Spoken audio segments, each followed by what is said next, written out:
of all, we're doing two things. She's doing a project for her school. Thank you very much, guys. Like, you should follow me on Twitter, Rosa22, on Instagram, Rosa22. You should do that. And buy my stuff on Pro Wrestling Tees. Yeah, and maybe you should have a picture of me on your phone before you ask me for a favor.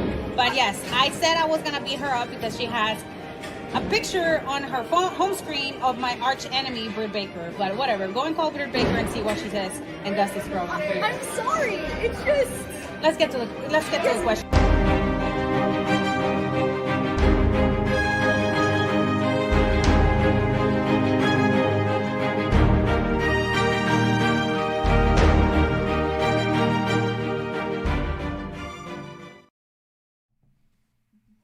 All right, ladies and gentlemen, welcome in to a very special AEW Revolution Predictions panel episode. Revolution. Nice. Of the BCP. Ladies and gentlemen, welcome back to this all elite stellar panel. So proud to welcome back in. He is a moment of Chris. Hashtag the leader of the Nez movement. Please welcome back your hashtag wrestling fashion winner for the week, the goodest brother, the best smelling human on the planet, Mr. Chris Nunez. What's up, brother? Nice shirt. What's going on, man? Best friends. That's it. Very in real apropos life. for this podcast. Best friends. We don't talk in real life. But anyway, dude, thanks for coming on. It's good to have you back. We miss your face.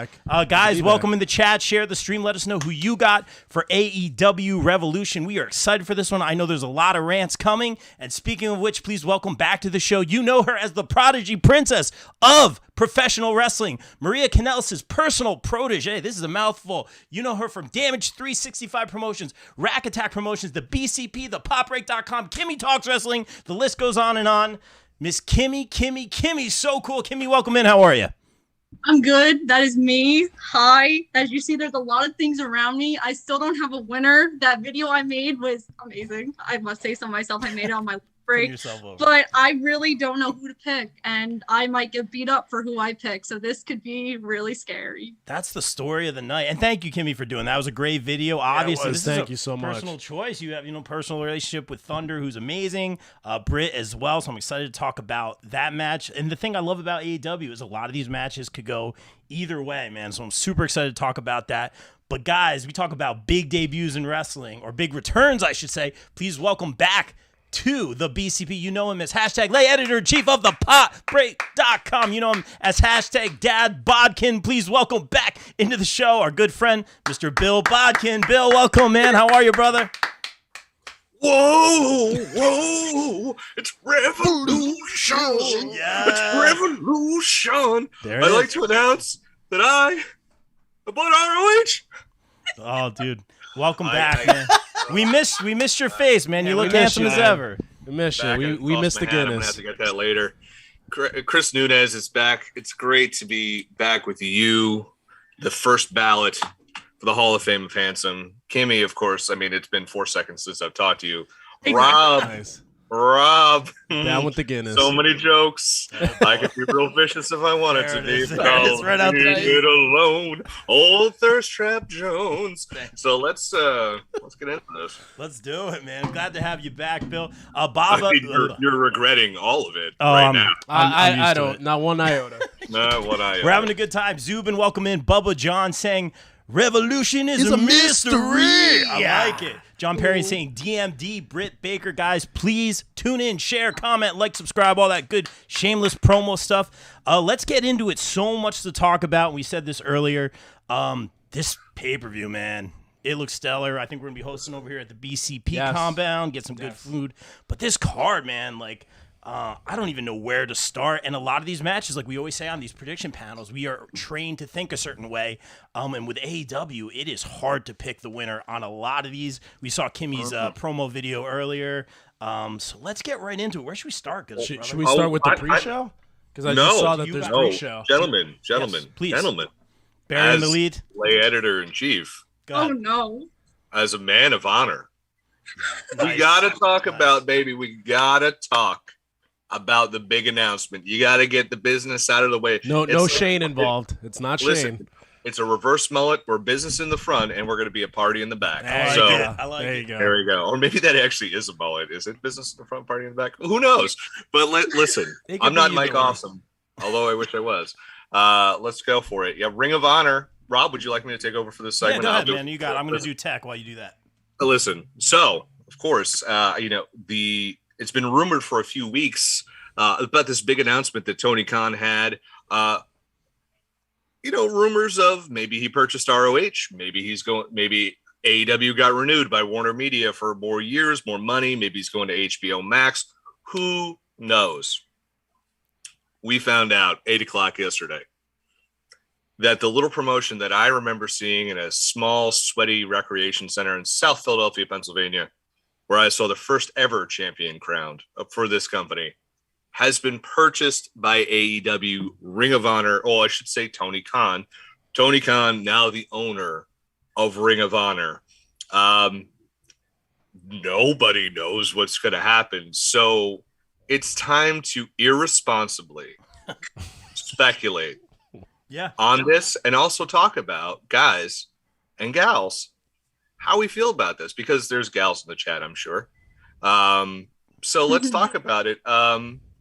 Chris Nunez, it's been a minute. We haven't talked.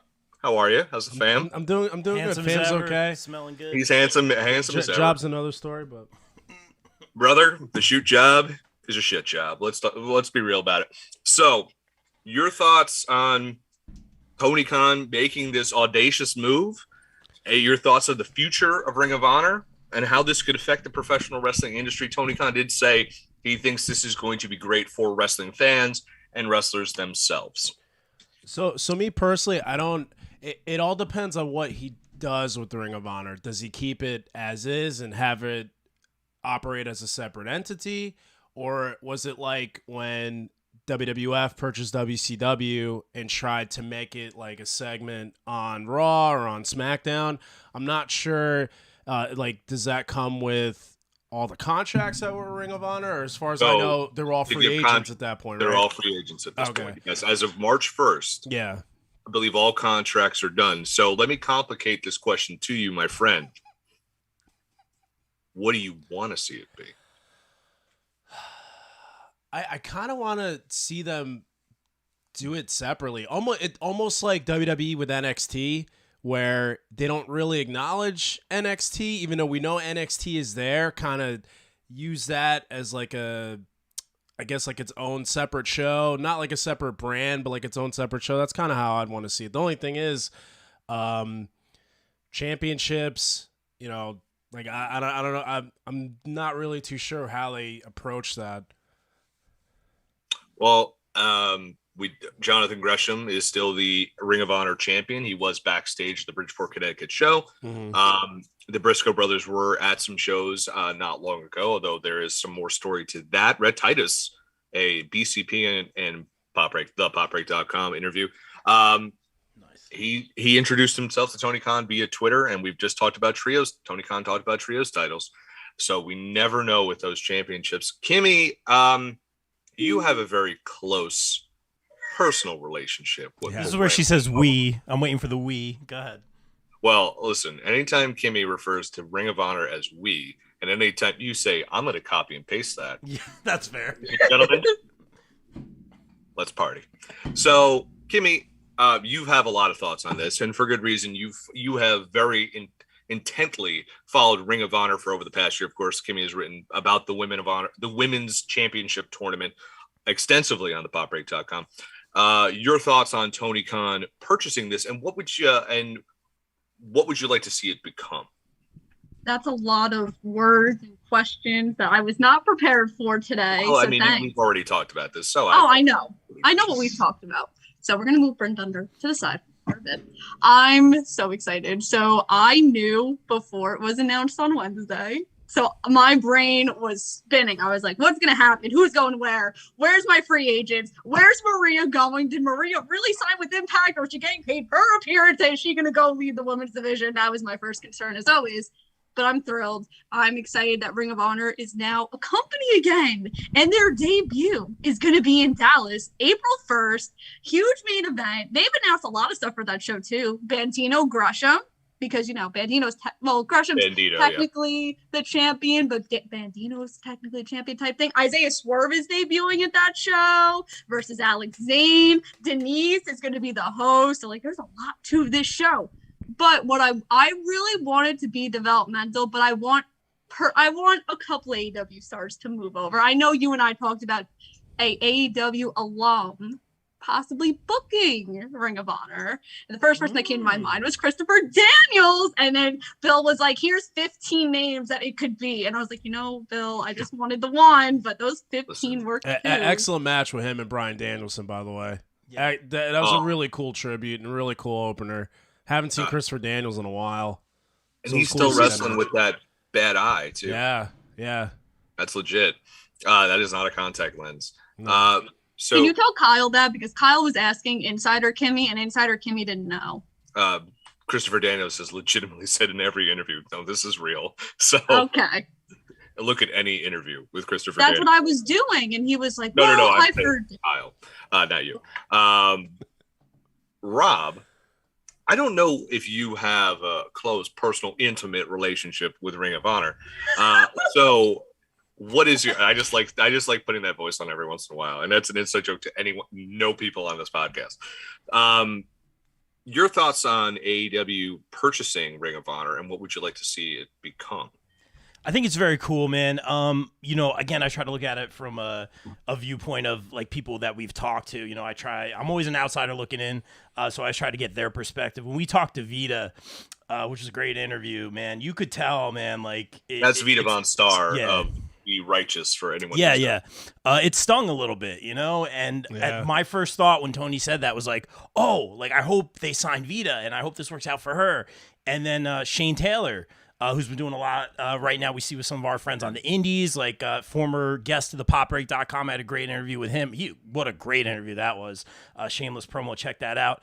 But I think about a lot of those guys and gals that, are put in a rough position. And at the end of the day, the terms and things are still coming out. We know about the library. He put out a big statement, I think this morning or late last night, about what's going on. So I'm just excited to see the hashtag, my favorite word in the world, opportunity, man. And I hope to see a lot of these guys and gals get that opportunity. And it doesn't have to be exactly the way it was, but, we all want that Briscoes FTR. We want to see what happens. And for me, just a lot of people that we've talked to or gotten to know on the indies that are now a big part or were a big part of ROH, I would love to see them fully employed and get to live out their dreams on a possibly bigger platform than ROH already was. So, as someone who did have that close, intimate relationship with Ring of Honor, I have to say I've been watching Ring of Honor since 2002. I was there, like I said, in the rec center, which was very small and very warm, terrible area to park.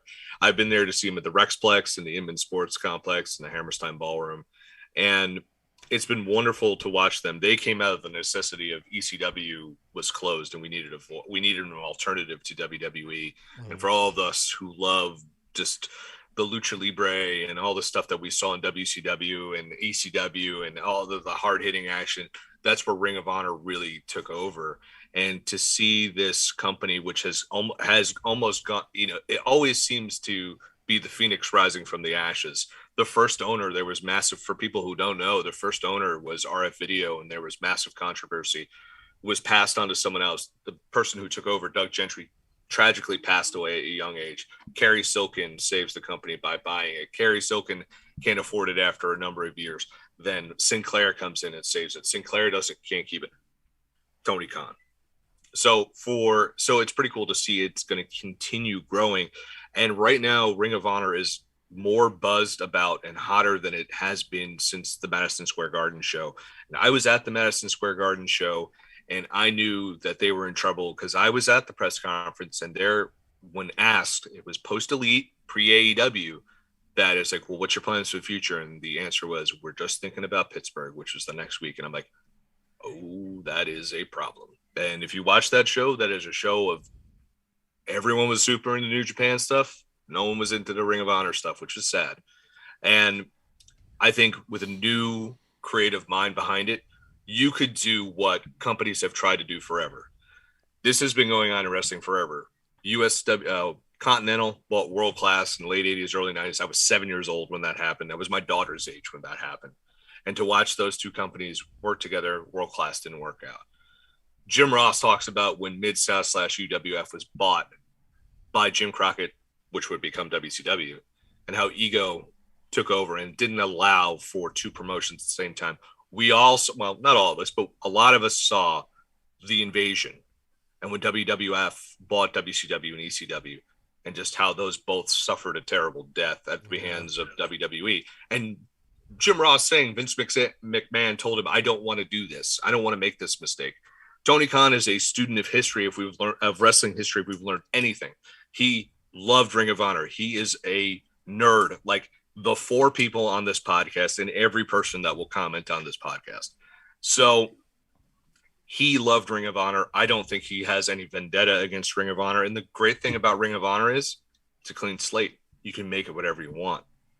He could go to Warner Media and say, hey, True TV literally is just Impractical Jokers reruns. I got another product we could put on there. Why not put Ring of Honor there? You could sign the stuff. And what I would love to see is you could have Samoa Joe, William Regal, Cody Rhodes ain't signed to WWE apparently.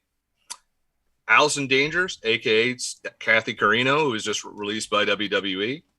And a load of other people go over there. Jonathan Gresham, Bryan Danielson, you name it, could go book or run Ring of Honor. Make it a viable company. And now Battle of the Belts becomes something way more interesting. You could have an AEW championship defended in Ring of Honor. You could have the Ring of Honor world title defended on Dynamite. Two wrestling companies makes that more valuable. Also, more employment, more crews, or even if it's just AEW's group, they could get more money for that. There's a lot of potential here for people to have employment opportunities. And Tony Khan is smart. He can now go to streaming services and say, I have 1,000 hours worth, let's just say 1,000 hours worth of AEW content. I now have 20,000 hours worth of content from Ring of Honor. Content. What are you going to give me? It's a smart business move all around. They just got to put the right people in place. And I think they are going to do it because Tony Khan does have a reverence for wrestling. You don't bring David Crockett onto Rampage to present the TNT title in the Carolinas when 95% of your audience is like, who's that? Yeah. It pays homage and respect. And then, hey, maybe an AEW, Ring of Honor, New Japan, Impact, AAA Super Show in a stadium. I think a wise man once said, the real winners, the fans. That's it. I think that was you. So. Yeah, probably. Very well said. Speaking about putting some great talent in the right place, I think we might have a run in here coming in on the BCP. It's happening. He's here. Mr. Perfect himself from the Closet Champion podcast, Mr. Mike Mueller. You know, I gotta be fashionably late. The Barry Windham of the Horsemen, the fifth man. Here we go. Oof. What's up, bro? How you I've been compared to worse. you? I'll tell you that right now. Come on, the kid's out in Tampa. Let's go. Cheers. Let's do this. Cheers, Bill. Cheers, man. Thanks for coming on, man. I know everyone's running around getting home from work. Guys, thank you for tuning in. Let us know who you got in the chat. We have Lance welcome in. Someone named Kimmy So Cool in the chat. Don't know who that is. Lance Storm is in the chat. Mike Delancey, Bubba, thank you guys for Sounds watching. like a scrub to me. Please share the stream. Nooner, you're on the clock, man. I want you to pick where you want to. Maybe don't go right to the main course, but Let's do the. It's up pre-show. to you because you're on the clock, man. You don't. Well, want to wait, do Mike pre-show. did not. Wait, first off, All right, Mike he picks pre-show. Okay. Wait, Well, hold Rob. on. Mike didn't really give his thoughts on Ring of Honor. Okay. I don't want to. I just wanted to make sure I didn't miss. Otherwise, we're gonna go 3 I just hours. wanted to make sure I didn't miss any No. predictions. I'm happy for the Ring of Honor news. I think this is good. I think it opens up a lot of doors, a lot of possibilities. I heard kind of the last 5 minutes or so of what you guys are talking about. I don't really have much more to say about that. I'm just really happy that they have an avenue and they have a door. The only thing that I will say is, and this was my first thought when I first saw Tony Khan come out in front of an audience when I saw AEW in Chicago, is Tony Khan's not the best person to be on front of a TV. And that's all I'm going to say about that. Which is so starkly contrasted to him on media calls. He is like smooth as silk and your best buddy. When he gets on TV, he's like, hey, Right. And I Bill, was as soon as you excited. get me on those media calls, I can make that comparison. Well, But- we got a pay-per-view in May, and we'll chat. Here we go. We'll chat. Until then, They're but no, so much I'm fun. very happy about it. I was very worried about Ring of Honor. I thought this was going to be one of those, we're taking a break, and then that break is kind of never ending, and then all of a sudden they just fade into the background. Aw. What's up, Stella? How you doing? That's Sophie. That's not Stella. Sophie. So- I'm so sorry. Stella is my mom's middle name, so it's all good. No, and I have friends who just had a beautiful baby girl named Stella. So I apologize. I mixed them up, but that's Sophie, and she's awesome. That's right. No, I'm very happy about it. I think it's cool. I don't want to spend any more time. You guys have already said everything that I want to say anyway. So- Yes, ROH equals good. All right, guys. So let's keep it moving here. You want to start with the pre-show? QT Marshall. They're pretty quick answers. Yeah, I was gonna Might say, as well just- Hook. Oh no, not for Mike. One of them's going to be an epic poem. Oh, okay. I got It'll be Hook. What? Yeah, Why does we're Mike going look Hook. so? Yeah, Hook versus QT Marshall. Come on, Hook. As Brandon Walker of Wrestling It's said, my new favorite show, man. refer to him as our Lord and Savior Hook. Yes. Check out Wrestling. That's the best. I listen All to it every day. caps. So good. He's at Invictus all the time, guys. So support local wrestling. Go say hi to Brandon Walker too. So, Yes. wait, you think Hook's going to win? What are we doing here, doesn't guys? think- We're who 25 doesn't think minutes Hook's here. gonna win? We're 25 minutes in here, guys. Hey, I gave Yeah, you Hook's the gonna win. ROH good. Oh. Anyone else got Hook? Whoa. What Hold kind of prediction panel is this? We're speeding through. You have to get everyone's opinion. That's how these There's things no work. opinion. Oh, all right, we'll slow things down. Kimmy, QT Marshall is taking on Hook in the pre-show kickoff contest. Who do you have winning Well, that match? I have Hook, but you are aware there's 2 pre-show matches, right? Yeah. That will be next, yes. Just making sure you know you have some problems Inmates with are running the pre-show asylum matches. today. Yeah. No, you have problems with pre-show matches where you forget them. Sometimes Bill and I Marshall. have to take over. Marshall. But Bubba John says Marshall. Marshall. Excuse me. Marshall. It's Sure. Marshall. But, My um, Marshall. But there's more to this. First of all, Hook's first pay-per-view. Let's get excited. That's okay? true, yes. Okay, Kimmy, That all is right. true. You're talking facts. Okay, I respect it. I know. I always talk facts. I back my stuff up. Number 2, QT Marshall is just put on this pay-per-view for pointless reasons yet again, just like All Out. But Hook's gonna win. Hooray! Yeah. Mueller. QT Marshall is the Mueller? guy. Look, Want to see his ass get kicked. He Yes. has a punchable face. I'm That's the guy. I'm not saying for you. I'm just saying for people who are like, why is the guy with the bad plugs on? He's the guy. I mean, and that's also legit. I think he does that to piss people off. I agree. Yeah, I think he's It's a just like, work. oh, I totally think it is. And it's brilliant. And he just comes out like Tony Soprano, and everyone's gonna be like, you suck, you're the worst. And they've been building this Hook thing up. Guys, Hook is the truth. He is going to be, maybe not by the end of this year, but 2023, it's the year of the Hook. He's huge, and he's not just a meme, he's not just a gimmick, he's not just a fad. This dude can go, and he owns every aspect of his character. He's amazing.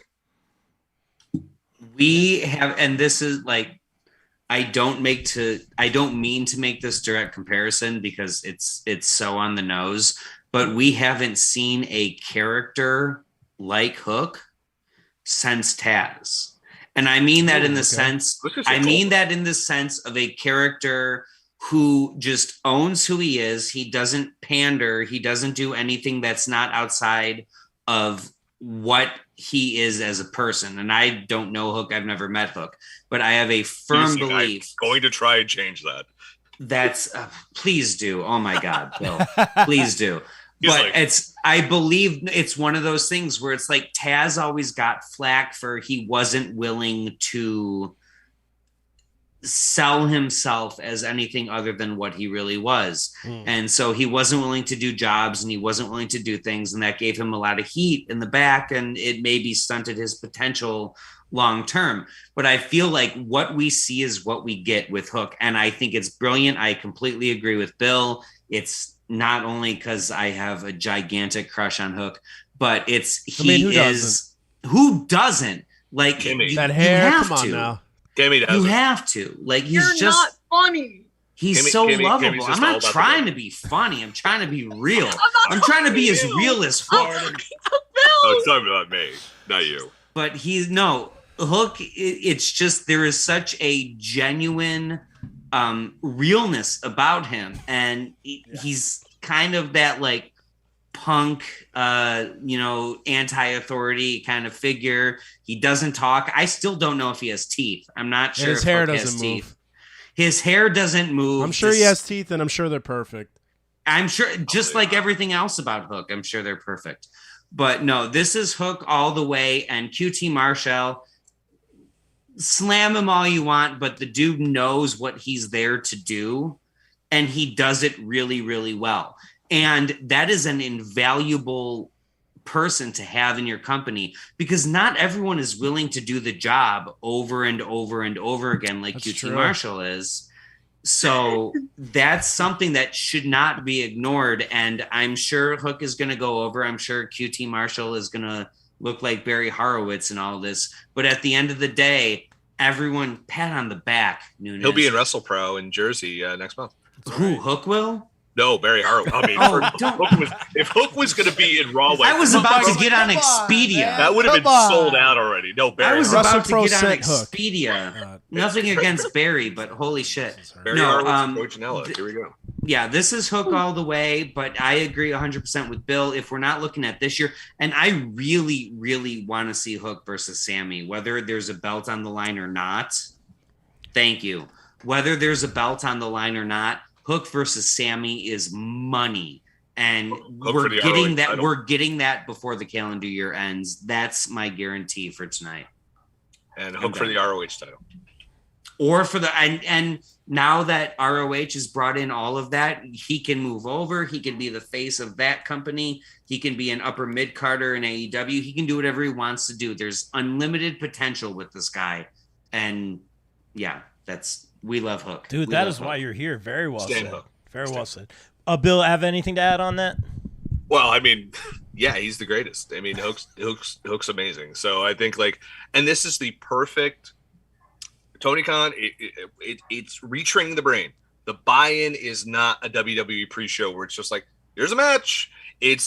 We're getting you in the vibe. We're getting you in the room. It's like a good tour that has a really good opening act. This isn't just someone selling tickets. This isn't just someone who's just there because the label said so. It's getting the vibe set. And Hook is going to, when he comes out, place is going to be, they're going to light up when they hear the organ for the Action Bronson song come on, and they'll be ready to go to church. It's going to be, that's what they want. And that's what Tony Khan and AEW do really well with these buy-ins. Like, remember the Double or Nothing before the live crowd? It was Sheeta and Serena Deeb tore it down, set the tone for the night. It's not a placeholder. They're hooking it's us early. In, so nice. Wait, what was that? Early free for all. Early WWF free for all. When they would have The Rock versus the Sultan. Yeah. When they would have the Body Donnas versus the Smoking Guns. They would have a match that would actually sell tickets and move bodies, and you would watch it for free on the TV Guide channel. Yeah, and then you would buy that ticket. I convinced. Yes. Rock versus Sultan convinced my dad to buy a WWF pay-per-view. That's amazing. Wow. For me, because we watched it. And I agree with you. It's not a blow off. It's not something we have nowhere else to put it. So let's just throw it on the pre-show. Let's give people something that will get them excited enough to where if they haven't bought the pay-per-view, they're going to do it in the 11th hour. And this is exactly what it should be. If you haven't bought this pay-per-view, I don't know what's going to sell you. Yeah. But there's some people who will. There's some people who will, and Hook's going to sell it. Hook will sell it. It's one of the few times Hook will sell. All right, guys, we move on. Let's go on to the next match. Let's talk about late. Wait, do you have anything you want to add about Hook real quick? No, he's going to win. Yeah, there you go. All right, my smart man, my guy. But this match, I am glad you brought it up, Goodest Brother, because two former guests of the show, shameless promo, Layla Hirsch taking on Chris Statlander. This is going to be a good... Oh, I'm getting booped. Thank you. This is going to be a good one. It's all about the boop. Yeah, dude. I'm stoked for this one. In that promo, we saw that maybe we see a different side of Stat coming out. Very serious. I'm not really sure where they're going with that, but this should be a really, really good match. I'm excited for this one. I have no idea. I am not ready to pick someone here. Nunes, help me out here, brother. In addition to the Hook match, I think both of these should be on the actual pay-per-view, but it's such a stacked card. Like, you can't add every single match. Man. It's very stacked. We're going to see a different side of Statlander, as she said in the promo, but I think Layla Hirsch gets the win here. Hirsch so good. Yeah, Hirsch so good. That's it. Kimmy, your thoughts on this one? Oh, don't make me sing it. I almost Please. did.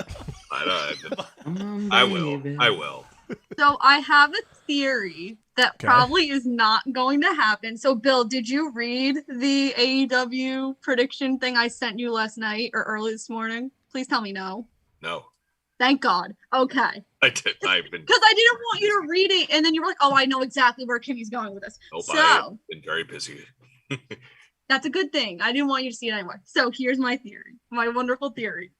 Marina Shafir. This is how she's going to debut in the company. I like it. I like it. Because Chris Stat's going to win somehow, like some cheap win or whatever. And then Layla's going to get mad. And then Marina's going to come out and it's going to be a 2-on-1 attack on Chris. But the problem will be debuting. The problem will also be at Warriors of Wrestling this Saturday against Alex Garcia and Girls Garcia. You know, well, I blame Russell. I always get that confused too. Yeah, that'd be right though. Sorry. WrestleCon messed it up. There was a typo. Ooh. So anyway, I'm going with Statlander and Marina is debuting. Hi, Dad. Hey, Hi. Mr. So Cool. What up? Hope you're doing well, sir. He looked at me, rolled his eyes, and walked right out of the room. Most people do that when they listen to my show, so I'm used to it. So you're saying Marina comes in and links up with Layla. Joins forces with Layla. Okay. And that's a very wrestling answer. That's what we're used to. It's very factionism. It's on point. I believe that. Mueller, the voice of reason here on the BCP, the Mr. Perfect of the BCP. I'm trusting you. Is it Mueller or Mueller? It's Mueller. I'm not the third baseman for the Mets. Nice. I'm Mueller. I'm not Mueller. I just had to know. If there's an E or an umlaut, it's Mueller. If there's none of the above, it's Mueller. I'm Mueller, and I'm saying this is strictly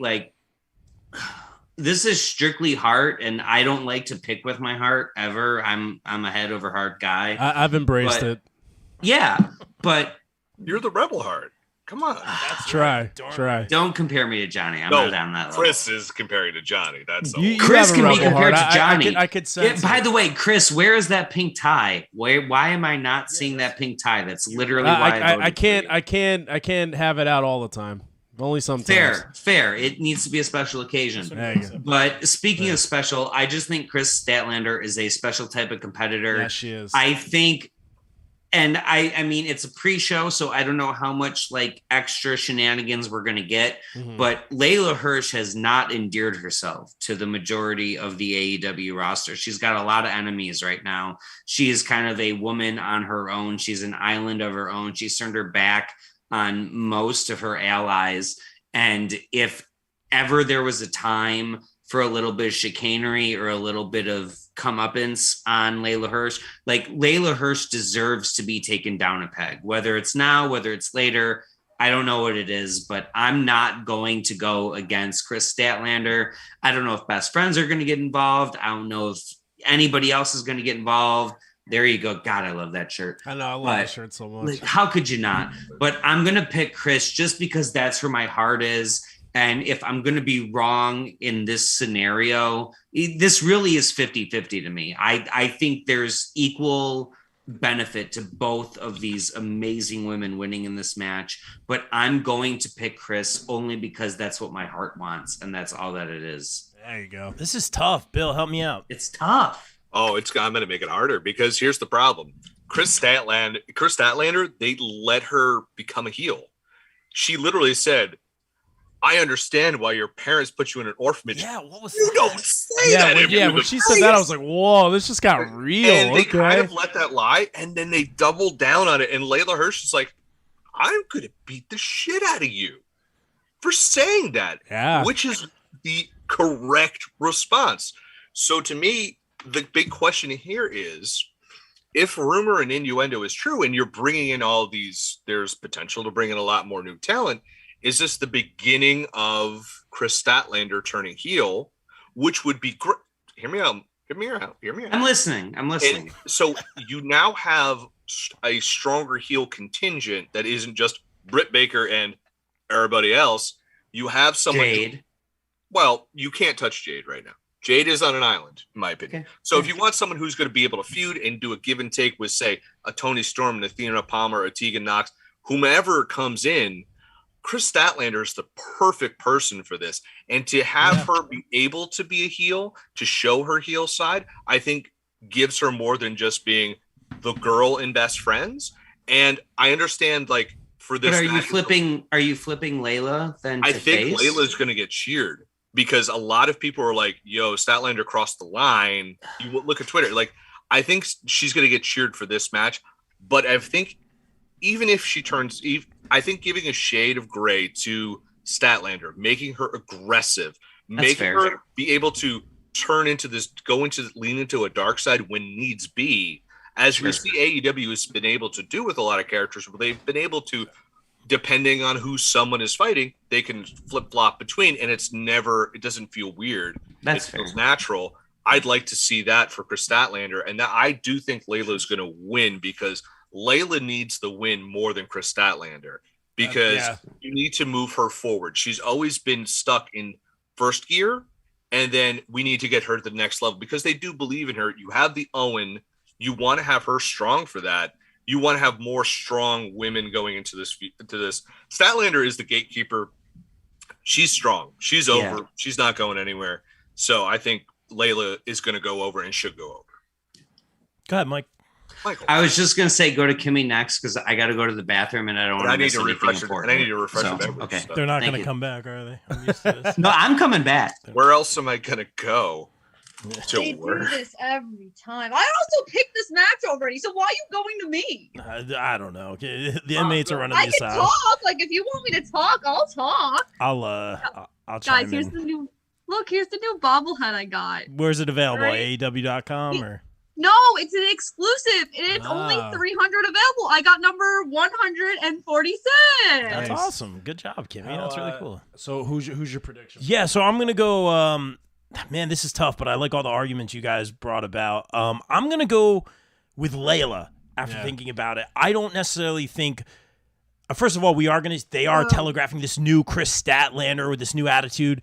We interviewed her, Nunez. Remember, she said she's not after championship. She's never been about that. She wants to bring joy to wrestling. What I think she needs is a long-term feud more than a title or anything like that. Does she need to go heel? I don't think so. I think we've seen her at many live events before she was at AEW. Super over with the crowd. Yeah.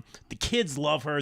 In my mind, there's no reason to turn her heel. I think you just get her more time, get her away from the best friends like Bill said, but I don't think she needs to go heel here. I think she stays face and becomes one of the biggest faces in the company alone. This doesn't seem to be going in that direction. That being said, I do see Layla Hirsch getting the win here. That sets up Chris to go either direction, maybe to reflect.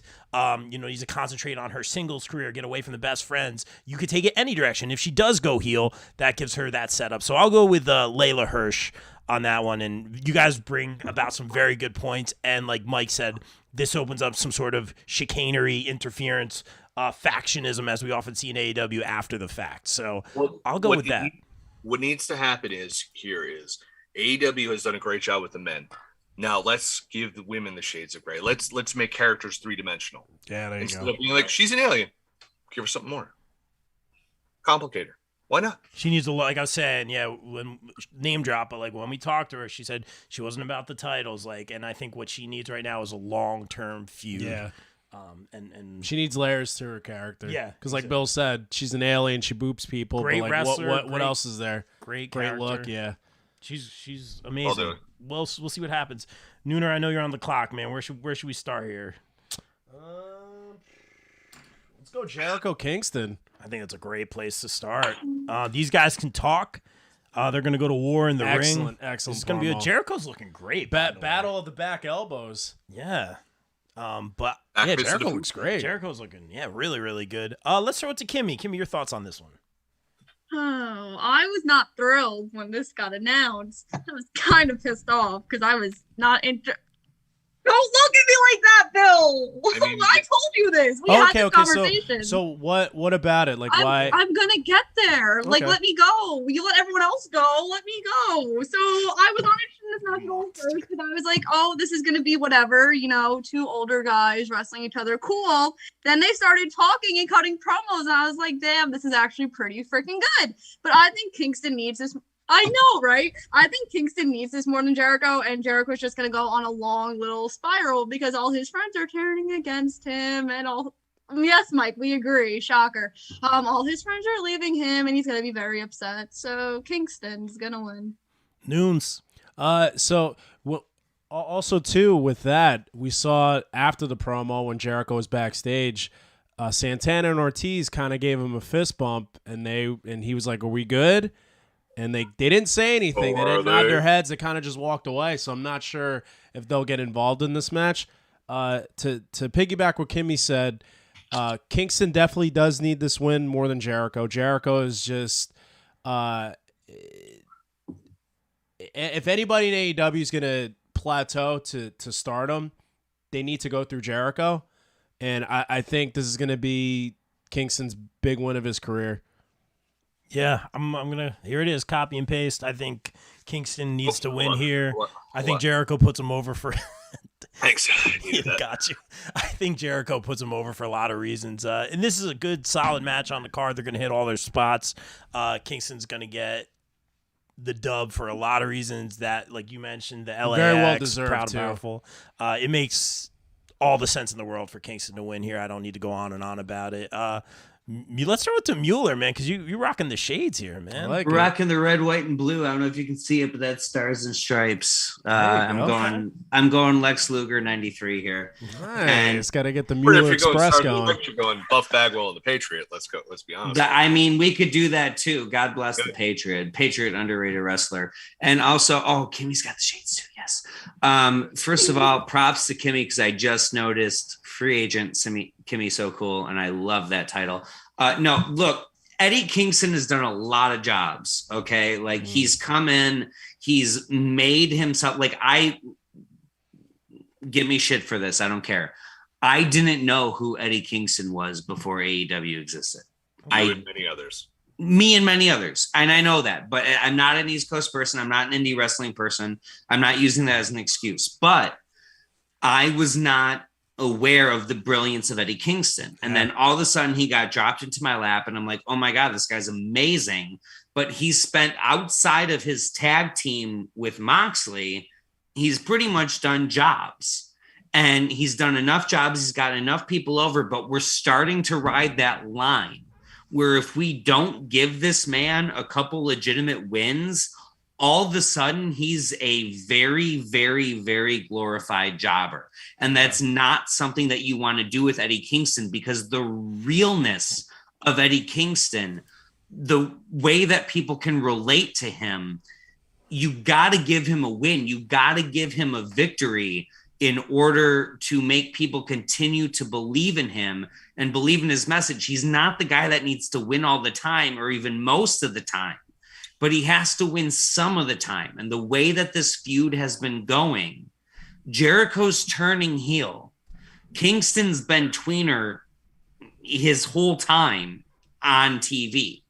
We got to give him a win, and this is the perfect opportunity to give him a win. I'm piggybacking off of the fact that Jericho is losing Santana and Ortiz directly because of Kingston. I think Hager is going to be the next one to follow suit, where I think this is all spinning into the dissolution of the Inner Circle, and it's a dissolution because they no longer believe in Jericho. And if Jericho keeps winning, why would you no longer believe in him? So we got to get Jericho losing to get that real seed of doubt planted. And if anybody needs a win, and if anybody can afford a loss for the continuation of that storyline, it's Eddie Kingston getting the win and Chris Jericho taking the loss. So to me, this is Eddie Kingston all the way. I think it's going to be a hard match. It's going to be a tough match, but Eddie Kingston is going to win in a clean, dominant fashion. This guy's good. This guy's real good. The Closet Champion, ladies and gentlemen. They don't Check it call out. me Mr. Perfect for nothing. There it is. There it is. I just thought you had a hell of a fisherman suplex. There you go. Bill, what you got for us, bro? Greatest finisher ever. It's not CM Punk. It's not Bryan Danielson. It's not Jon Moxley. I'm the big deal in AEW, and that sealed the match. Chris Jericho saying, oh, and it's not even Hangman. He named the 4 top guys in AEW who, except for Hangman, who Kingston has lost to. So by him saying, I'm the number 1 guy, I'm the influencer, I'm the foundation, he made it so Eddie beats someone important. Guys, I hate to break it to you. In wrestling, shit matters. You just can't have a match to have a match. This matters, and Eddie beating Chris Jericho.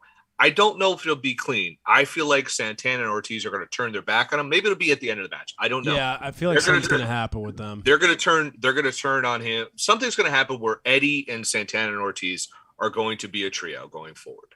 I think they're not going to help. I don't think they're going to betray, but they're going to have the opportunity to help. I really like that a lot better. Where they just like Jericho needs them. They're like, sorry, pal. Yes. But Eddie Kingston came out and cut a promo about Jericho that it's just was perfect. Yeah. And Eddie Kingston is a man of the people. I'll say this, and this is the hottest take. I have 2 hot takes about Eddie Kingston. He's the Dusty Rhodes of AEW because he is the common man. He is a dude who looks like any guy who would be in that audience. And I'm someone who booed the shit out of Eddie Kingston when he was in Ring of Honor with Homicide. Yeah, I did. And they ran into the crowd for people who were booing him. Thank God I didn't get my ass kicked. I was not an Eddie Kingston guy. Eddie Kingston over the years has proven he's one of the best. And you know what? My second hot take is Eddie Kingston will be the AEW World Champion soon. Wow. I think he is going to be the guy. My succession here is going to be MJF is going to beat Hangman Page. And I think the guy who beats MJF is going to be Eddie Kingston. Eddie Kingston and Proud and Powerful are going to be one of the top units in AEW. Proud and Powerful will get the belts this year, and I think it'll be at Arthur Ashe. I think that's where you do it. And if it's not at Arthur Ashe for them, it's Arthur Ashe for Eddie Kingston. This is his march to the title. Eddie Kingston doesn't have 10 years left on his career. Yeah.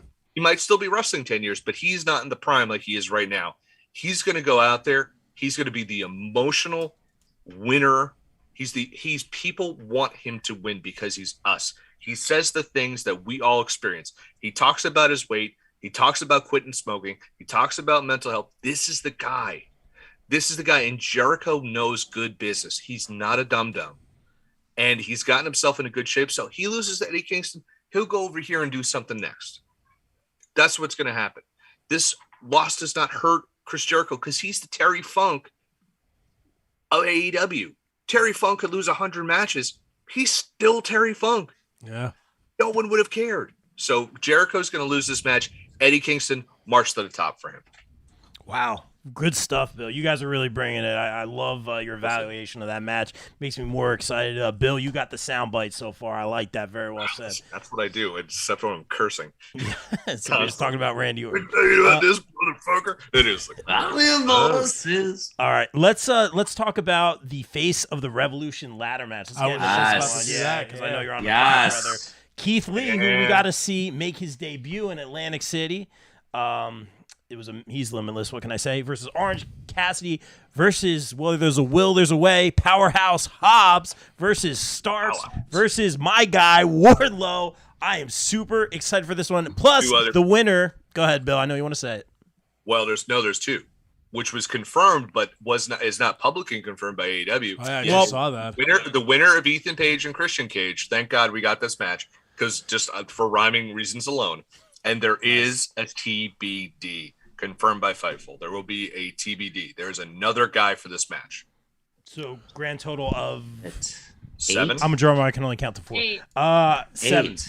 We got. Wait, I thought we had 7 confirmed. You have 1, 2, 3, Hobbs. 4, 5. Yeah, We got the Lee, 5 7 plus the winner confirmed. plus the surprise. Starks. Everyone in the chat laughing at us right now. There's a lot of people in this match. There's 9. No one can count. 9? Get a calculator. How do we get to 9? So Keith Lee, Orange Cassidy, Keith Lee, Hobbs, Wardlow, Powerhouse Hobbs, Ricky Starks, Orange Cassidy, Ethan Page. Oh wait, I can't count either. Good thing I got Total, it's going to be 7. We will never be with the TBD. We will never be referees. All right, so let's talk about this one. Listen, brother, I can count the 3. At least I can't be a referee because the stamina is shot. Shout out to all our ref friends. You guys do a great job. I'm gonna bring it in with Vac's take on this one, representing the bestie here. He's been saying this for months. We're converting him to AEW. I love it. Yeah. Oh, right. Seriously, he has said this for a long time now. They kind of brought it back to the limelight this past episode on Dynamite. I wish they hadn't, because Mike has been very low-key, Kimmy, about this. But he said Wardlow gets the win here. Obviously, I'm a big Wardlow guy for a long, long time. And then MJF doing exactly what he said he wouldn't do last night and stealing that opportunity, which creates more tension between them. Whenever that moment goes down, when Wardlow unleashes on MJF, that better be a hot crowd. That is going to be a forever moment. It's got to be the right place, the right time, because they are just boiling that to the very tippy top. I cannot wait for that moment. You don't even need, it's not about a title at that point. It's just about that moment. It's like the Shield turn. I mean, it's coming. And that's the thing I like about AEW. It's not like, got you. It's like with Punk. You kind of know he's coming. And it's like, we can't wait for it, and we're salivating, and everyone's behind Wardlow right now. I think Wardlow does get this win, and this is completely from Vac, but I'm agreeing with the bestie here. Wardlow gets the win here. This is going to be a spectacular match, possible show stealer. We'll see a lot of conflicting styles, maybe too many people, as we talked about earlier, with the ladder match. This could be very interesting. Hopefully it's great. I think Wardlow gets it, and this comes into play later down the line where MJF says, no. You work for me. I pay your checks. This is my title opportunity. And MJF, I know you were going world title with him. Bill, I'm going to go the other way moving forward, playing chess here, not checkers. I think MJF becomes the next TNT champion. Nunes. Oh, no. Can't let you off the hook that easily. Who gets in? Okay, rapid fire. Who gets in, Ethan Page or Christian Cage? Ethan. No. Rob. Not you. Rob has to commit. He knows me. Shush. And he's correct. No. Okay. Who's the surprise? Is it? I didn't get it. I didn't get that far. I didn't get a. Oh, you think? Oh, I mean, it's not a matter of if. It's not a matter of if at this point. That would it's be a matter really of cool. When. Oh, it's a ladder match. Oh, Bill, I'm not ready for this emotion, brother. And he did the juke too. I can't. I threw my shoulder out. I can't respond appropriately right now. Nice. Having a missed opportunity I apologize. One of my all-time favorites. He's just like. I'm about to. Nunes, I hope it is, brother. So I missed opportunity here, and I didn't realize that there was a to be determined. TBD. Thank you, Kimmy. Initially, the first match to qualify was Hobbs against Dante Martin, and I think it was a very big missed opportunity to not have Dante Martin in this match. Ding, ding, ding. Not the first. Yeah. Oh, it wasn't the first. But it was one of the first ones. No. Keith Lee was the first to qualify. That's right. Yeah. Okay. Never mind. Yeah. I wrote Nunez, if you read the popbreak.com review of that AEW Rampage, you would see that I thought Dante Martin was going to beat Powerhouse Hobbs because the first 2 qualifiers were Wardlow and Keith Lee, and I did not think a third big man would win. So, but I selfishly, but now that with Darius back and Top Flight's back together, I don't think they're going to split them up, which is a shame because Dante Martin has been lighting it up these past few months. He has been out of everybody on AEW, when there's a Dante Martin match on, whether it's Dark Elevation, I have to sit and watch it because that kid does things in a ring that I've never seen before. He's amazing. But Dante Martin was my breakout star of 2021. But I have a quick question for you, Nunez. What does this have to do with this match? Well, I was saying that was a missed opportunity. I feel like he should have been in this match. And selfishly, I think he should be the secret entrant. I think he should be. That would be cool. I mean, no one's gonna hate that, by the way. Yeah, exactly. Oh, hey, it's Dante Martin. You don't have anyone like that in this match. Exactly. My point. Yeah. So, all signs point to Wardlow winning this, but I think that MJF and Spears are gonna cost him this match. especially after Wednesday when MJF was like, "You get the opportunity. I'm gonna let you have it, big man." So I think at one point he's gonna go up to get the. I think is it still the Sonic ring? Yeah, I think it's the Sonic. Yeah, Yeah. Don't let me forget. Don't let me forget the Sonic ring. Maybe we change that. No. I don't think they could ever move away from it because you did it once. It's ridiculous. Yeah. Own it. Revolution And AEW sponsored by does own Cheerios. I think Wardlow at one point's gonna go up to get it, and I think Sean Spears is gonna cost him. My pick for this match is Keith Lee, though. I think Keith Lee wins it. You're an NXT I feel like that debut was awesome. He hasn't wrestled a match since, so his momentum's kind of with wrestling promos and tomorrow. stuff. Yeah, he'll be wrestling tomorrow, but He's gonna kill him. I think Keith Lee wins this match. All right. Well, where you want to go, Nunes? Who you want to throw it to? We'll go with Kimmy. Oh, thank you so much, because we're going to throw all this gibberish out of the way about Jeff Hardy being this freaking entry. First of all, I want to bring to your attention WrestleCon. WrestleCon just announced Jeff Hardy today. Since this, I don't care. You can all do your dances. I don't care. Jeff Hardy was announced This is a video clip. He's not going to be there. Your NFT. Because, okay, whatever. No. I just did that to Pop Rob. I'm sorry. Okay, are we done? It gives us Are an we done? excuse to No, juke. I love it. Keep going. That's the real pop break I right love where you're I'm going very with tired. Are we I'm done old. being 5? This is Okay, we're done 2007. being Nunes 5. going crazy right now. So Okay, so we're done being 5. So now we're gonna move All right, on bring to us the down, adult Kimmy. finish. Bring us down, Okay, bring us ready? down. Bring us So, to like, reality. So like I was saying before, I was interrupted by your little flash mob thing going on. Jeff Hardy was announced for WrestleCon this morning. That means he will not be appearing in any type of AEW ring until after WrestleCon because A, the Gun Club who was announced got pulled because Tony Khan pulled them. So no AEW talent will be in Dallas. I can confirm that myself. Don't give me that hint. I have sources. No, Second I'm of all- bummed. I believe you. I'm bummed. Well, I'm not Tony Khan. Can't fix that. Number 2, let's talk about the realistic. I wish you were, because you'd be my friend and you could give me a job. Are you saying I'm not your friend now? No, I'm saying he's you saying are you my friend. are his My friend. friend. And if you would were give Tony me a job Khan. if you were Tony Off the Khan. rails. Oh, Correct. I would. Of course. You'd be like my Kimmy, little we friend. all want you to be Kimmy Khan. All of us want you to be Kimmy Khan. Bill wants me to be Kimmy Garcia, but that's a whole different ball game over there. Anyway, My lips to God's ears. I mean, what can I tell you? let's talk about the realistic entries. Cesaro. Hi. Oh, No yeah. 90 Day Clause. Hi. Yeah. Let's paint this picture. Look, God. I never got the brass ring in WWE because Vince said I That could was his never whole get thing. Exactly. Right. And, Ah. and what are they getting? They're getting a brass freaking ring in this match. This story writes itself. All right. Oh, so there's Kimmy. number 1.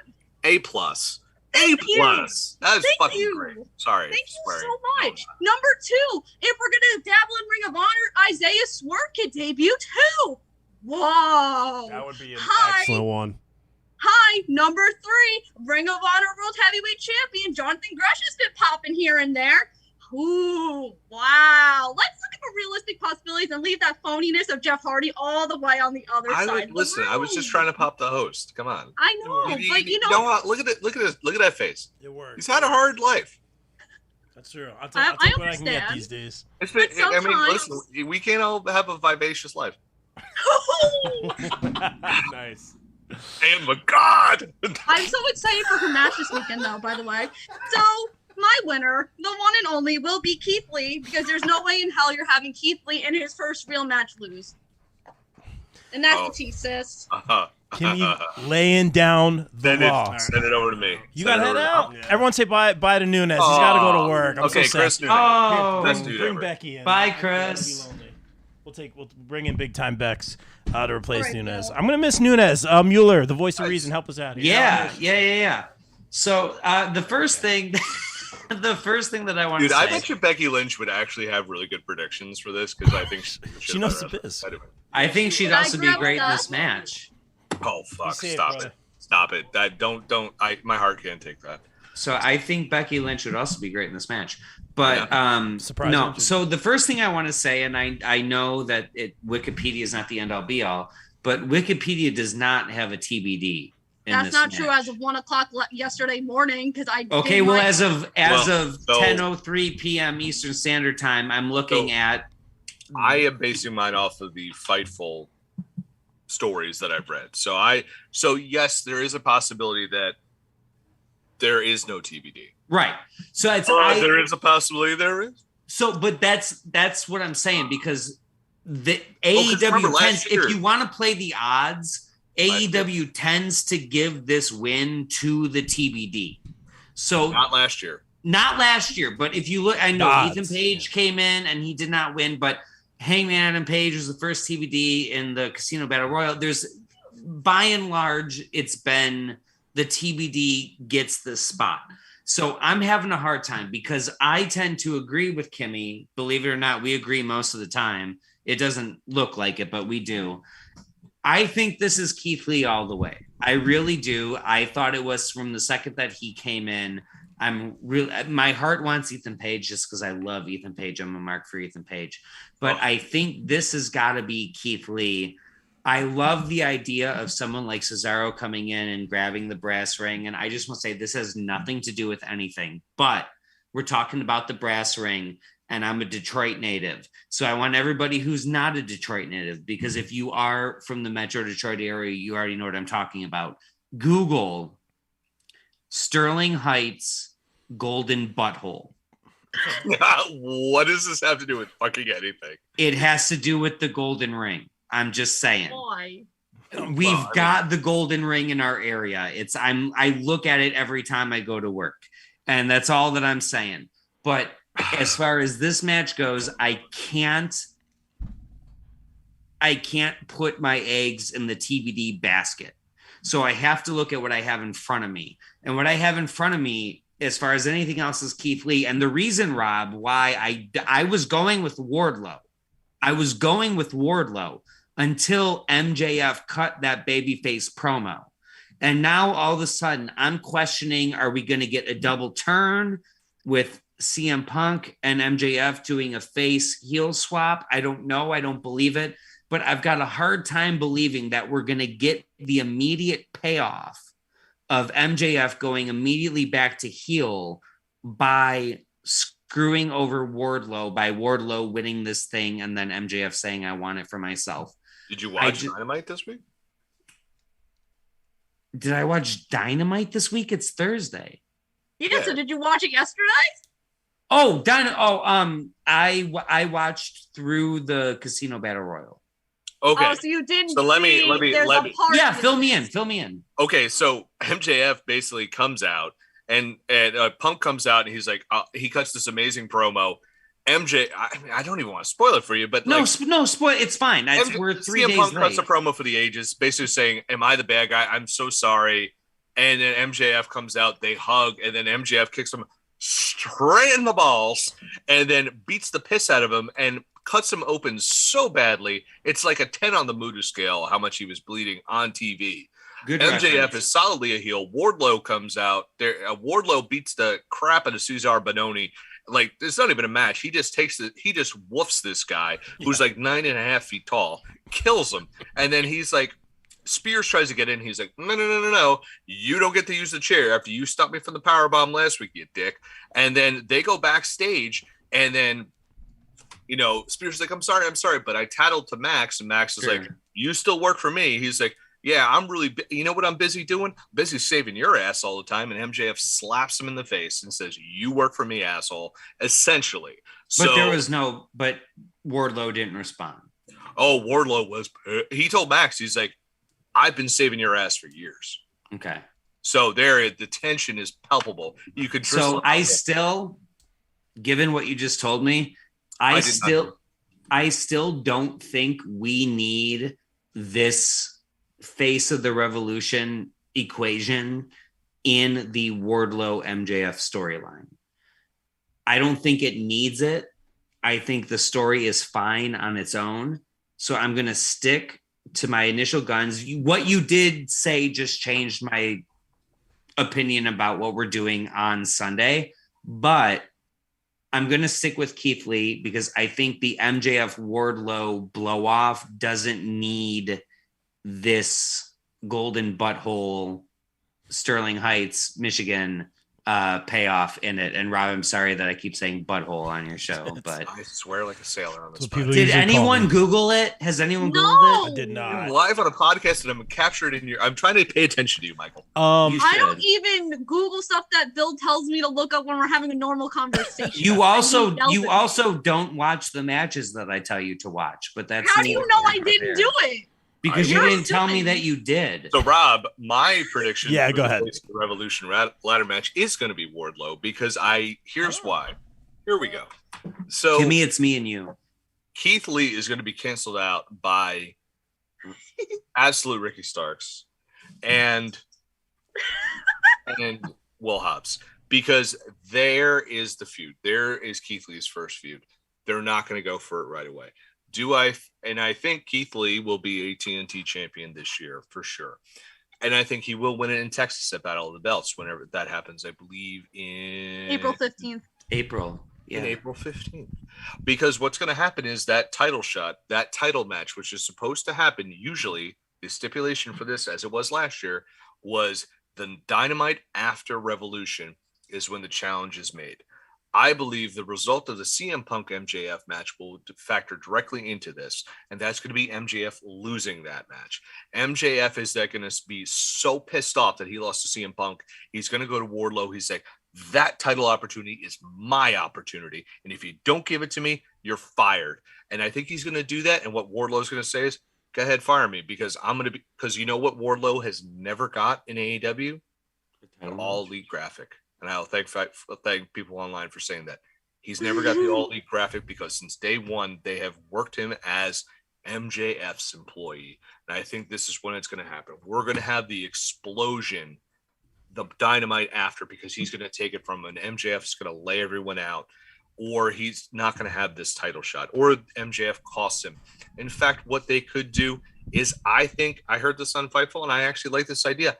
Andrade is going to win that belt on Friday. And what Andrade will do is then enlist the people who've helped him before, the Pinnacle, to help him against Wardlow. And that's what they're going to do. If you don't give me that shot, War Dog, we're done here. And the Pinnacle is going to beat the shit out of Wardlow. You know who's going to help Wardlow? CM Punk, Darby Allin, and Sammy Guevara. Much like they helped CM Punk and Sting. Like they helped him on Fun Dad Sting. Fun Dad Sting. Fun Dad Sting, baby. He was concerned Dad Sting this week. But he was, and I felt that really hard. But did you hear the tremble in his voice? I did. I mean, I felt it as a father. Dad instincts. Hashtag dad instincts. Brother, you know it. Keith Lee's going to be taken out by Team Taz. Christian Cage, who knows what's going to happen there. If we have a TBD, if that's legit going to happen, I do think it's Swerve, since we legitimately know Swerve has been signed.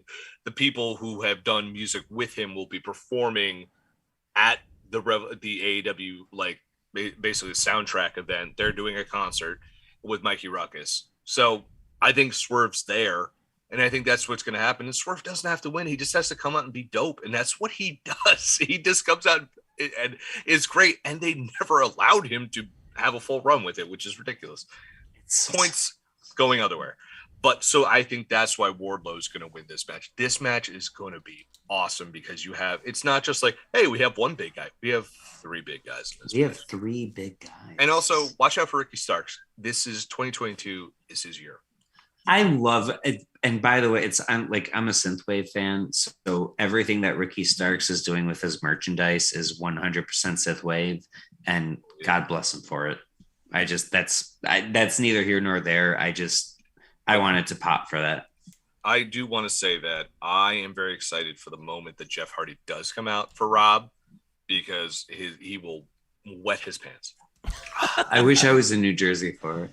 I'll be very excited for that moment. I can't wait. And it's cool to see, guys support the indies, but it's very cool to see, the Hardy Boys are going to be doing a lot of stuff on the indies. And there's some pretty cool, dream matches, too. They're booking them against, Road Dogg and, I'm trying to think, New Age Outlaw? What are they doing? They're doing some crazy stuff on the indies. There's some matches out there. Briscoe, don't worry. Matt Hardy will tell you all about it. You know what, Rob? Speaking of Matt Hardy, let's transition to that Texas Tornado match we got. Yeah, I That was so good, Bill. I was gonna say no, man. One step ahead of me, man. We have the AHFO. Correct me if I'm wrong, guys. The factions. Just a horrible name. Even It's you. Okay, so Bill. bad. Okay, Bill. I thought you were gonna get on me, man. I appreciate No, that. it's like You're reaching. it's Yeah, alphabet soup. you're reaching. Again, like I've had my Lazy. biggest. My It's biggest. done on purpose, though. Yeah, Not on and purpose. we know we're setting things up here, but that to me was the perfect example of my criticism of the. We know why, but everyone gets a spot, an opportunity. It's cool, but like and I know it's how it used to be back in the day or whatever, WCW, whatever it was. The over factionism, and that's the one thing I've stood by and been very critical of in AEW. Will they, won't they? Who's going to get hurt? Who's going to replace them? Is this really a faction? We pretend they don't exist for 2 weeks, and they're a faction again. This was the ultimate. When this came together, I was just like, yup. And even you said it, Bill. The AHFO. We know this is going to set something up, but you're reaching, bro. With this, it's a lot of moving. Dude, think they real are quick. reaching Think about this faction. Purpose. They're Yes. reaching on purpose. 100%. The whole thing It's a setup. so bad. It's a setup. It's so bad Ugh. that the whole thing is for Andrade to take over the faction, kick Matt Hardy out. They had this whole long numbers promo about how Andrade owns the majority of the Hardy family office. 51%. Yes. 51%. This is all to get. None of this matters because the payoff is your dude. Yes. Going to AEW. Yes. That's And all that matters. exactly What why you have to do, it's like taking your medicine. I was Just being very. do it. I wasn't being specific. I was being very vague. But yes, that is ultimately, seemingly, the payoff. Don't get me started on factions. I'm a faction guy But through and through, and I will fight you to the that's death. I know. Hey, and I appreciate you I'm on saying. Bill's side. But think about this faction, and as I say it all the time: Matt Hardy, Andrade, the Butcher, the Blade, the Bunny, Private Party, Alley, like. What? Why? There's so many moving parts. It's not even just 3 factions. You know what I mean? But anyway, I digress. The match. This is just how I feel about it. Andrade, Isaiah, Matt Hardy, all amazing performers. This is gonna be a great match. Taking on Darby, Sting, and Sammy. It's gonna be an awesome match. It's gonna be a lot of fun. Again, just because all the moving parts in this one, I just say give the faces a win here. I'm just gonna go with the faces on this one. Kimmy, what do you got for me? Thing doesn't lose when you book them to wrestle. The faces will. Where's prevail. the enthusiasm? Did we lose you? Where's the enthusiasm? No, it's just You're I warming up for ranted your to Bill Brit- very heavily. No. Okay. I ranted to Bill very heavily about this last night, and he was like, "Can you stop nitpicking every single little thing?" So It's like, why But isn't this but- happening? Why do we have this on the pay-per-view instead of the triple threat? I'm like, It's a solid they pay-per-view. want Sting on the pape. Can we go to me next, please? I have a so politely okay, raise you your can go hand. right ahead. How can I we have a not? question for Kimmy because I know you're going to know this answer. Hey, Kimmy. Hi. Hi, best friend. Hi. When's the last time Sting lost on pay-per-view or television? Who did he did lose it. to? Oh, you're not funny at all. Who did he lose to? I'm not saying I know. I'll Why say not? it. because got I it don't want to. purpose. Got it You're purpose. so mean. Can you First just of do all, the you're laugh, saying Bill? that in front- I mean, I'm giving you props. Sting's last He lost to me. Sting's last loss was to Seth Rollins. But Everything all is about that everyone thinks about is that Rollins is he injures everybody. Oh, and that's he I'm ruins not his trying to go career. there with that. But I wasn't trying to make that point. It was like a compliment to you. Like Sting has not lost on television in 7 years. Let's think about it. He's had 7 matches in those 7 years. But regardless, Sting does not lose in these situations. Period. And the only reason he lost to Seth Rollins was because I'm not going to say it because I'm going to get vulgar, but there's a lot of ego stroking along of other things stroking, and it's just Sting controls his narrative, and Get out. he The worst. Rob's like, I don't know. I don't get the reference. Oh, Sting I controls. was working very closely, but Sting controls his narrative. Sting's not losing. Oh, that's gross. Sting wins. Sting wins. Don't bet against Roman Reigns. Mike, don't bet against. I am glad you're here, man. Voice of reason. Me tonight. too. I am glad you are here. Oh, I'm sorry. I'm not the voice of reason Well, anymore. I was going to give you a nice little intro before I threw it over to you, but Bill, tell me why I am wrong. Yeah, Bill. Wait, what was your pick? I went with the Sting, faces. Sammy, and Oh, Darby. no, you're right. I never Here's get tired why. of hearing that, though. Go ahead. No, you're right. Well, you shouldn't. Because the whole thing is Matt Hardy should eat the pin here, or he's going to walk out because this erratic behavior will not stand, man. Nice. I'm with you. And he's already been drug tested, but the Bucks won't This give him injustice will not results. stand. And listen, this is all again just building to Jeff. Brother Nero is inbound, despite Tony Khan saying, "Oh, I'd love to talk to him one day," because legally you can't talk to him. Jeff Hardy. This is all for Jeff Hardy coming in, and I think Andrade is going to win that TNT title. So the faces are going to get it. And here's my thing about Sting: if he ever loses a match, it's going to either to be Darby or someone huge. Darby. He has to defeat his dad. That's the thing. And Sting is probably going to get the pinfall here. And here's the thing. I know people are like, oh, it's the old. Shut up. It's Sting. He lost for a long time. That WrestleMania match, he is owed decades of wins because of that goddamn WrestleMania match against Triple H. Yes. It's the only time I'm going to reference WWE in this podcast. That's okay. He needs the win here, and he deserves his flowers because I don't think we've given Sting his flowers. So Let's not forget they gave Sting a disqualification win against the Big Show on Monday Night Raw to make up for that. Oh, I forgot because that's just the worst thing I've heard all day because I literally blocked that out of my mind. The good guys win. Jeff Hardy inbound. Yes. I'm down for everything you said. Okay, I'm down for everything you said. Because Kimmy, why do you look sad? Kimmy, this is a good what's thing. going on? Because of She wants to get Father's the more interesting comment. matches. I like his comment. Let's do it. No. I'm not reading the comments. What's I going don't on? have- I think it's time to get the Thunder Brit match so Kimmy can go crazy. This Seth is not the host of this paper. Oh, this we're podcast, waiting. No, so we're Seth can't saving say that. What's up, what Kimmy? goes first We and all, next. girl, we all know that is your time to shine, and we just We're saving that. That's the main event. We gotta let you have your moment. I was That's the main gonna be event. respectful of Papa's So Cool, but we could wait if you want. Papa's So No, Cool he is the could man. wait. That's why He could wait. That's why I'm world's best boss right there. I think Bought I'm it for here, myself. All right. Let's go to Jade Cargill match. You guys want to go there? TBS Yeah, champion. that's safe. We can move past that This quickly. is Ty Well, Conti. no, I think people are writing Jade off. I think the fact you want to go past it quickly, let's not sell Jade short. Writing Jade off? Well, I think we're just no. I'm just being like, are you saying let's go past this quickly because you're not a believer in Jade? It's just a foregone conclusion, or is it just because we already know what's going to happen? Well, Mike's I'm a rating betting this- man. I am a betting man. What are the Let's- odds, my man? You know. Let's we know. not talk about. Okay, you want to talk about the odds? I've got the odds up 99 right here. Yeah. Let's 99-0. let's not talk about the betting odds because someone just sweated Arkansas State for 2.5 hours. Oh, That's why I never. But bet. no, it's I don't know what you're implying, but Jade Cargill wins this in a runaway. No, Like, I this just thought you were isn't like. even I close. thought you were. Sorry, I thought you were just hand waving Jade like, oh, she sucks. Let's move on. No. Listen. I'm not going to defend Jade Cargill as a professional wrestler. I am. I'm going to defend her as a sports entertainer. Jade Cargill, this is what I know.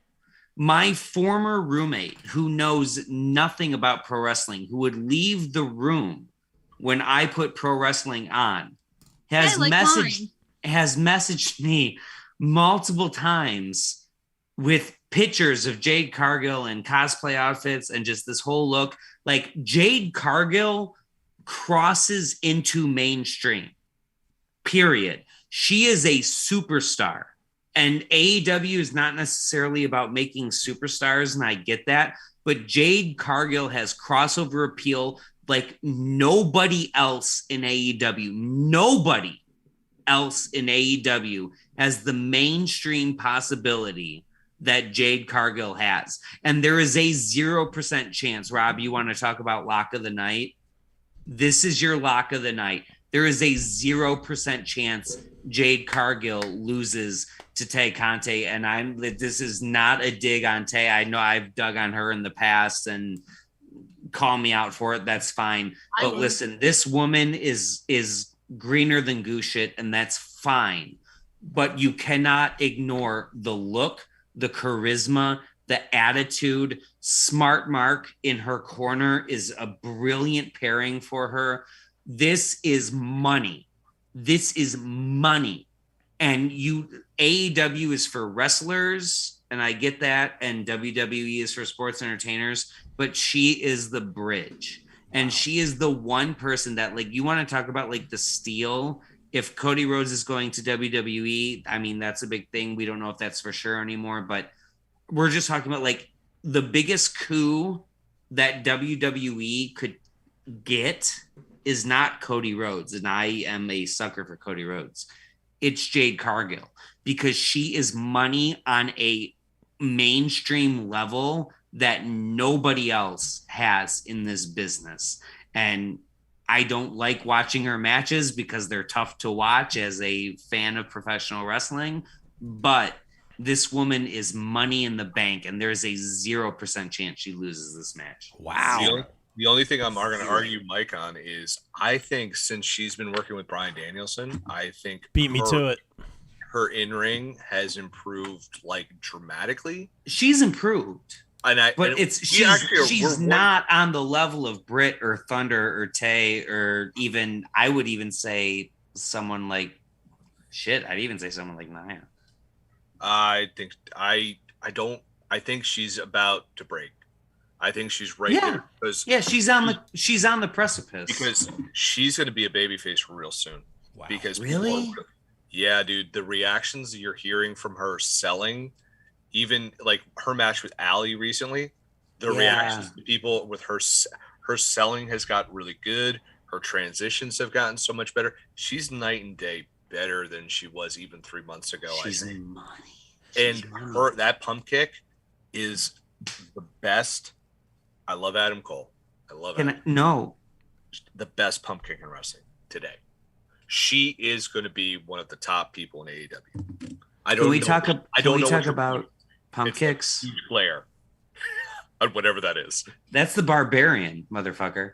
Oh, and that's Barbarian. She's got Barbarian level just pump like kick. A bunch of light. So no, it's still good. By the way, Faces of Fear are going to be a Black Label Pro in a few weeks, so go watch that. It's going to be awesome. Whoever they're fighting, it doesn't matter actually. Doesn't matter. It's going to be great. I'll send you Faces of Fear all day. But yeah, Jade Cargill. This is going to be you know what this match is going to be? It's going to be two people beating the shit out of each other, because Tay Conti is awesome. And she is. And it's going to be, that match is going to be a sleeper match for sure, in my opinion. I hope so. I hope so. Hey, Mike, does your back hurt from carrying this podcast? Carrying who? Yeah, this podcast, bro. No, you bring the first segment. You bring up some great points, both you guys, and Bill, you stole my thunder on that. But yeah, I agree. Everything, I mean, for the most part, what you said, Mike, about Jade being a star and transcending the sport of wrestling, I totally see it. To Bill's point, talking about like maybe her being a face, I see that possibly down the line. There's no need to do it right now. Even the stuff where we see her daughter time after time, I think that adds to that face sympathy a little bit, or empathy, I should say. But I think it's it's great. I don't mean to cut off. No, please. I love that. Like she's still, at least in this moment, she's still like 100% heel, and they're playing in her daughter. Yeah, I thought that was very interesting.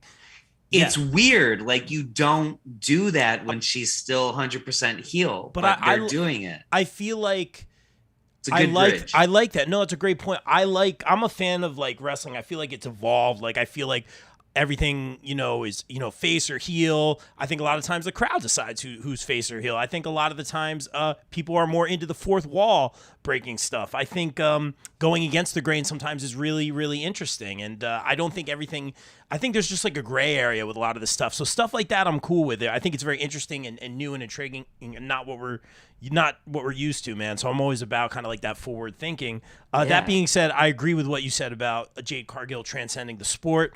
I'm going to go with her. I mean, it would be a huge, I would say, upset if Conti won this one. It would be great. I think she's going to come out guns a-blazing. Jade's going to throw her down, hit all her spots, that big pump kick. That's it. This will probably be the quickest match of the night. I just think because we have such a big card. I think, again, Conti gets out early. Offense comes out strong. Oh, maybe she can do this. No, Jade gets her. That's it. And again, to your point, I think she transcends the sport. To Bill's point, I think that she could go face, getting that sympathy, involving her daughter, all that kind of stuff. So very good points brought to the table by you. And again, copy and paste. Don't show her for no reason. Yeah, and what you said, Bill, about her working with Danielson, that match with her and Anna Jay, I was like, oh, I don't know. This is going to be, no disrespect. I'm like, oh, this might be a little clunky. They're both very good. Great match. I was surprised at how good that was, and Jade has noticeably stepped up her game. Anna Jay as well, and it's great to see in the ring, and I'm very happy with the product they're putting out right now. Kimmy, I see you tapping your fingers, bobbling the Britt Baker bobblehead.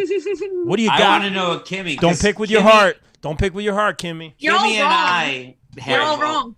Really? Hands down, you're all wrong. It's happening? It's happening. It's happening. What's happening? Wait, hold on. Conti's winning. Dude, Okay. I love it. You're wrong, but I love it. Convince me. So why is this happening? Yeah. I'm very stoked. I'm really Are you picking stoked with your heart? why you won. But no, she's not. I can tell. No, so Rob, Kimmy's got something. She got a So source. Rob, I don't know if you know, but I'm kind of a smart individual who doesn't just pick with their heart. I can pick with my brain every once in a while. So let's start right there, buddy. So let's start there. All right. Second of all, do you know why Ty Conti is gonna win? Because you know who's the most over freaking woman on the roster right now? Ty freaking Conti. Baker. No, face wise, not heel, face. Thunder Rosa. No. So Ty Conti's gonna win. Ty Conti's super over there. Ty Conti's super over. Don't get me wrong. Yeah. So why would you have her do nothing then? You're gonna have her do nothing? No, not do nothing. She's in a title She's only match. been on Dark. No, she's only been on Dark. She's only been on Elevation. Yeah. She's not on Dynamite a lot, and she's not on Rampage. So how long ago? I'm asking I'm asking sincerely. This I'm not like I'm listening. How long ago was her and Anna Jay versus Bunny and Penelope? January 1st. I was in Vegas. Yeah. It's March. So it's been 2 months. Yes. Yeah. Okay. Fair. She hasn't been on Dynamite. She has been on Rampage. For how over she is, for how many wins she is. I'm not. I am stating my point. If you don't like it, too freaking bad, Mike. I love it. And you know what, Kimmy? At the end of the day, if you're I'm right, not done yet. Stop interrupting me. I'm not done.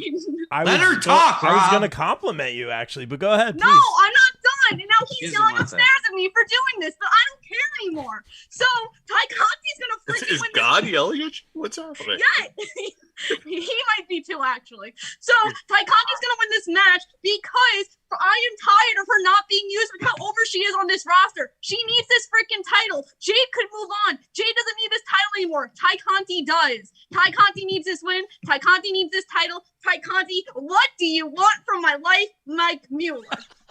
What if she wins the Owen though? Serena Deeb's winning the Owen. Ooh, I love that. I love man. that. Yeah. So if you're right, and Ty wins this, does Jade then move on to I don't the AEW Women's Championship? I don't know. Possibly. I mean, she Well, gets the no. I don't want possibly Turn to Borat for a because second? you're giving me this definitive. So I want to know if what you're saying happens. Oh. And by the way, I'm totally for it. Like I'm happy to be so wrong here. much. All right. But if it happens, what then do we do with Jade? Because if we're not moving Jade to the AEW Championship, I don't know. I don't write. there's no personal No, feud for her to be involved in. I think if Kimmy, if you're right, and listen, Who knows what is in the brain of Tony Khan? Yeah. This could be Jade goes on a tear. She gets revenge for her. She goes on a tear to make up for her one loss, and she goes for the title. And if Thunder wins the title, well, that's a hell of a foil, and you could build that to All Out. Wait, Jade's one loss? Jade would have one loss. One loss. Oh, if she lost. Yeah. So she goes on a tear, and she's going to prove that she's not just money in the TBS title, because the TBS title's now established. The HBO Max title, do you mean? Oh, right. I hope that's the trios title. But yeah, it would be great. I've been calling for a trios title for 2 years. Tony Khan talked about it. Listen to the Closet Champion podcast. Summer listen to the media call I did with Tony Khan. Nice. But Kimmy, I mean, it could. Kimmy, by the way, Mm-hmm. Kimmy, I think you're wrong, but of course you do. Of course I do. But I want you to be right so bad in this. I don't think. Oh, I hope I am. Because I like your scenario better than what I think is going to happen. Yeah, because you have two stories you can go with instead exactly. of one. Exactly. You can branch. If we're all right and Kimmy's wrong, we have one path. Yep. If Kimmy's right, we've got multiple paths. And Kimmy, and I think as fans, that's better for everybody. And Kimmy, I'll say this, and I was going to compliment you. I remember I picked Lucha Bros to win that tag match. You all were laughing at me, but they won. And right now, if you pick Conti and she wins it, you can laugh at us, because we all picked against her at the end. And you should. At the end of the day. I will. At the end of the day, absolutely. Laugh Bask in your glory. I'm all about accountability. That's all I'm going to say. I love it. I'm always wrong. Let's keep it moving. Let's keep it moving here. Let's talk about Mox. Welcome back. Lean Ambrose himself taking on the American Dragonson, I believe as you guys call him. The real winners in this one, guys, the fans. That's all I got to say about this. This should be very interesting. We haven't seen Danielson take a lot of L's here in AEW. Mox just coming back, looking better than ever, gotten himself right. Very, round of applause, that promo, everything he's doing, just great. Making himself better, making himself better for his family, overcoming so much. That's what it's really all about. So good to see him back in action. Lean Ambrose ready to go. I don't know where to go on this one. It could go either way. I think it just makes sense, for Mox after all he's been through, coming back strong. Although there is a story after the fact with this one where maybe they will team, join me. I thought that was an interesting angle as well. I'm going to be using the word interesting a lot in this one. I'm going to go with Mox to get the win here. Yeah, that's my word. Kimmy. That is your word. Kimmy, tell me why I'm right or wrong. You're wrong because this faction that's going to happen is going to be a heel faction. For it to be a heel faction, Bryan Danielson needs to win, which is why Bryan Danielson will be winning this match. Wait, so there's going to be another faction? All right. Brother, they have the 4 pillars and the 10 killers. Factions. No, and the 4 killers is the new one. That's not my thing. That's been out there. The 4 killers are Moriarty, Garcia, Yuta, and Dante. Yuta does need to break off. And he needs to settle his score with Trent. Oh, my favorite storyline. Because Trent's been giving him an immense amount of disrespect. Interesting. All right, well, I think that's the unspoken story that's been happening. Interesting. Kimmy, did you have anything else to add on that one, or I'm just wrong? No, you're just wrong as always. Story of my life. Mueller, what do you got? So this one's hard for me. I see benefits going both ways. I'm going to take Mox. I'm not happy with it. I'm not happy with either scenario, to be honest with you. I'm going to take Mox only because I think whether it's a win or a loss, I think we can get a heel stable out of this. I think Danielson can bring something out of Mox that Kingston wasn't able to bring out of him, that other opponents have not been able to bring out of him. I think he's got to get dirty. I think he's got to get cheap. I think he's got to cheat.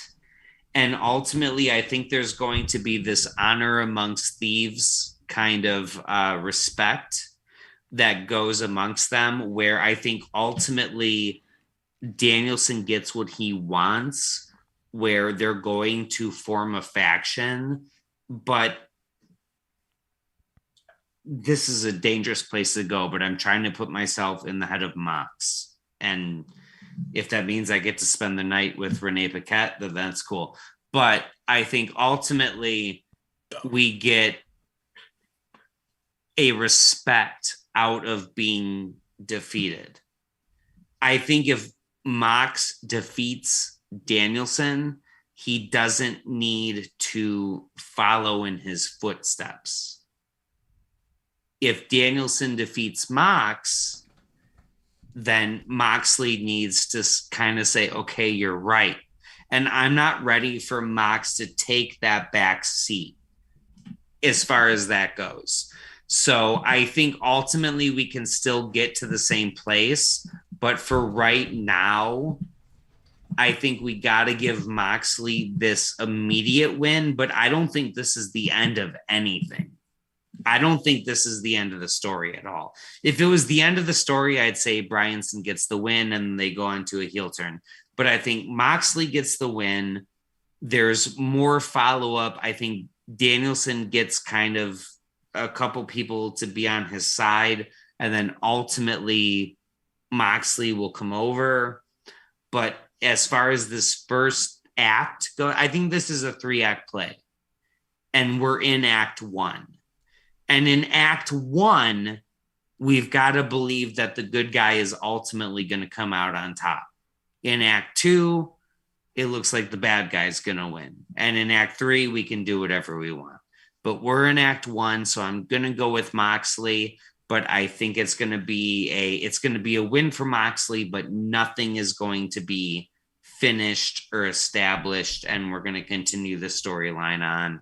But as far as this weekend goes, Moxley's going to get the win. Interesting. Bill, I know this is probably a big one for you, man. What are your thoughts on this one? It's a bunch of dads fighting. What can I tell you? It sure is. Rob, remember you're like, I hate the fact they turned Bryan Danielson heel. What, and in WWE? Or no, in here? You were just like, I didn't, not the fact, but the 3-second. It was so quick. Yeah, exactly. It wasn't that they turned him. It was the execution. Yes. I'm going to just thank you, Mike. Put that noise out of my head for a second, because my thought was it's all about who he's fighting. And that's where this thing is going to go. Moxley's going to win this match. He's red hot. Like he is the emotional favorite here, and he has to. Because Bryan, it doesn't matter if Bryan wins. Because Bryan's going to rack up like 5,000 wins elsewhere. If he loses to Moxley, it doesn't matter to him. Like he's not going to be a lesser wrestler because he loses to Moxley. What's going to happen is, I'll take the glasses off for this. What's going to happen is these guys are going to come together as a faction, and depending on who they're fighting, that determines the heel or the face, because this is going to be a renegade group of just wild men who come in and do whatever. 1 week it could, they could have a feud with the Pinnacle. They're the faces there. Sure. It could feud then with Sting and Darby and whomever, and they'll be the heels. But Moxley, can you ever root against Moxley? You can't. And that's what eventually is going to split them up. But right now they're going to be a force together, and they're going to take those dudes like Lee and Garcia and Yuta and whomever else they want, and they're going to make this faction, because people really reacted to that. They want to see this. People want to see them together. They want them to fight, but they want to see them together. And sure. Moxley's all about respect. So this thing is going to be a matter of respect, which is a show I think ECW or Ring of Honor did. I can't remember. And so, Kimmy, I was waiting for you to correct me. You knew. Not in a bad way. I figured I know someone who knows facts would correct me. Is FAX. that they're gonna team up, and this is gonna be such an unhinged wild card team, and I love it, because are they gonna remain tweeners? I think they are gonna be. Yeah, I think you're gonna have the one definitive good guy in Mox. Sure. Who's not even really a good guy. Right. He's just Mox. Yeah. And you have Danielson, who's essentially a heel. And then you have their guys underneath, who Lee is a face, Garcia's a heel. Yuta's a face. Well, we'll see. Like, if he breaks from best friends, he could change. And he is but if he... No. I'm telling you, Mike, he is a tremendous heel. If you ever watch him on the indies, I haven't. Can be a heel. It was ECW according to Seb. The main event was RVD Sabu. Kimmy coming in. Hi, Kimmy. Thank you for that. I appreciate it. So I think this is going to happen. Mox is going to win. This match is going to be brutality. It's going to be amazing what these two do. They're going to beat the shit out of each other, and they're both going to love it, and so are we. And this whole thing that's going to evolve is so combustible and so unpredictable. That's what makes it great. Real winners, the fans, like we started saying out, man. And very well said, Bill, as always. This is going to be a good one. I'm more hyped for the pay-per-view already. Let's talk about CM Punk taking on MJF in the dog collar match. What do you guys think of that stipulation? And also, obviously, give me your thoughts. We know the promos. We don't need to recap everything. But give us your thoughts on the stipulation, who you think is going to win in this one. We'll throw it to Bill. You look eager to talk about this one. I saw CM Punk and Raven in a dog collar match at the Rexplex in Elizabeth, New Jersey for Ring of Honor in 2003. It's one of the greatest matches I've ever seen live. They wove in so much story. They did this whole thing with Danny Doring, who wasn't even in the company, or Dan Morrison, as some people might know. Former guest of the show. And he was in the crowd, and he was distracting people. He ends up taking out Colt Cabana, who's Punk's buddy. And Tommy Dreamer runs out. No one knows what's happening. Everyone's going bananas. The match itself, the Raven Punk feud, was perfect. And it mirrors everything we see in Punk and MJF. This is the feud. Everyone's like, when it first started, everyone's like, wow, we're going to go here. We're going here now. It has been one of the best told storylines. They had one promo that wasn't that great. Everything else has been outstanding. This match is going to be so bloody and so violent. This will define, much like Cody and Brody Lee, this will continue to define the dog collar match as an AEW we hate each other staple gimmick. So you like this stipulation? I love this stipulation, especially since I've seen Punk live do this. He knows how to do this. He did this with the late Jimmy Rave as well. This guy knows dog collar matches. And so this is going to be great. I'm going with Punk in this match because what this has also done, the brilliance of this feud is it's given MJF a moment to be a babyface and also to address really, Kimmy, I remember you messaging me about this promo, how you went back and watched it so many times because it resonated with you.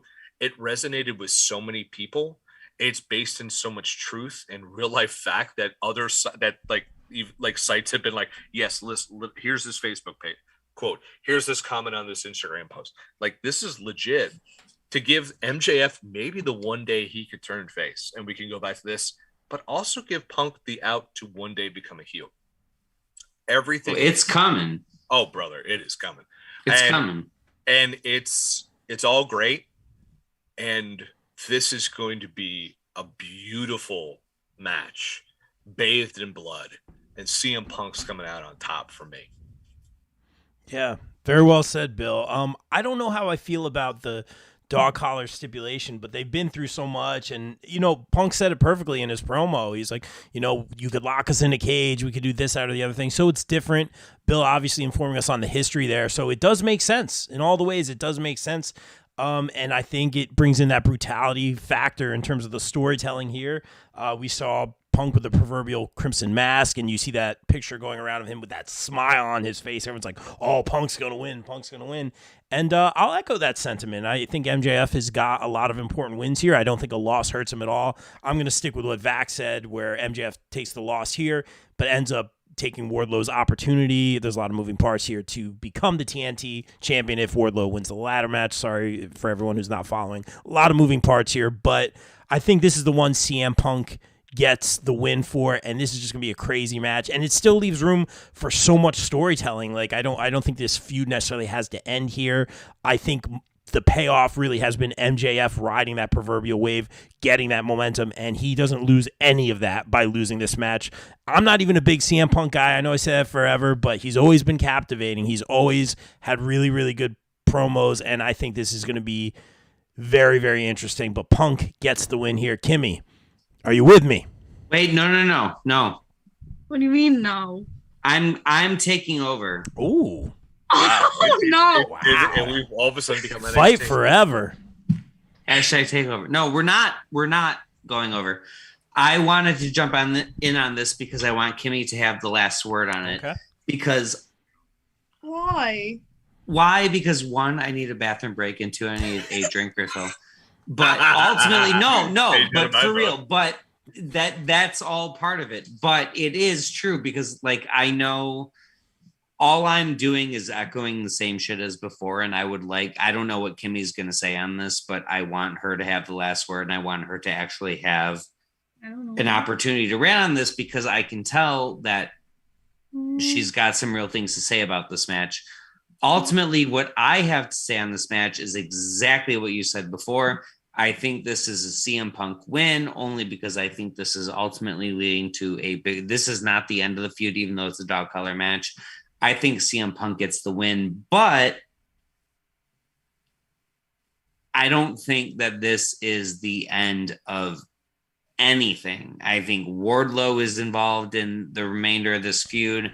I think other things are involved in the remainder of this feud. I think there's going to be some kind of weird loser leaves town stipulation or heel turn with CM Punk. I think there's more things to go with this. I think we're in the middle of a 2-act play. And I don't have much to contribute, and I don't want to be the last person to speak on this. I think that there's more to be said about it. So all I'm going to say is I want and hope that CM Punk is going to win. I don't know if it's going to happen or not, but that's where I'm going, and I'm going to relinquish the rest of my time. I'm going to be Jimmy Stewart in Mr. Smith Goes to Washington, and I'm going to relinquish the rest of my time to Kimmy to drop some knowledge on this situation. Drop some knowledge with it. You have nothing. Are you kidding me? Kimmy, look in my eyes. Tell me what you see. Not like big. Punk's gonna win. But why? Are you selling why? right now? Yeah, After that build up? No, Punk's MJF doesn't need it.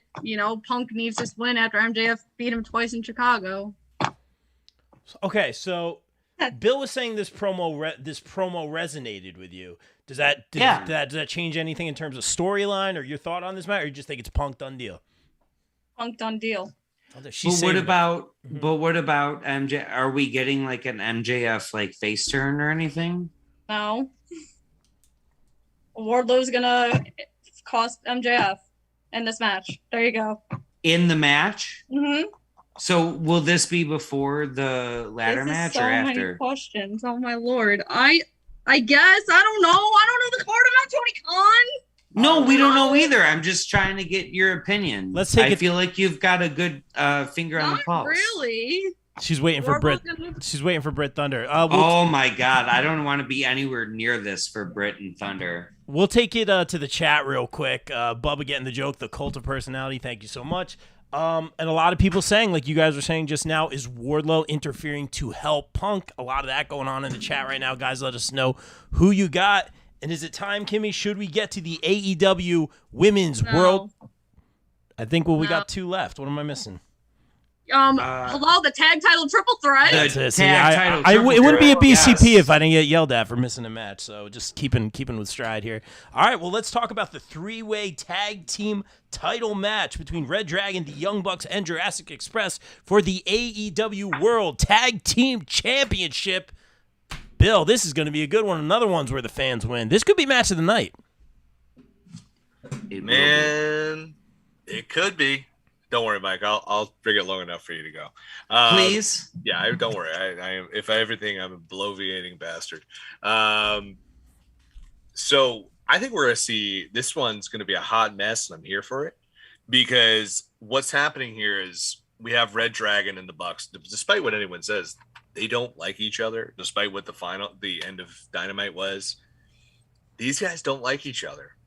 And I think a lot of people were just like, oh, it's such a foregone conclusion that it's the Bucks and Red Dragon and Jurassic Express is going to lose. I think it's the exact opposite. I think it's a foregone conclusion Jurassic Express is going to retain, because the Bucks and Red Dragon hate each other, and they're going to constantly be pulling them up. Like, finishers are going to happen, big moves are going to happen. They're going to be pulling each other off each other. Like, oh, Bobby Fish is on top. Nope, they're going to Nick Jackson pulls him off.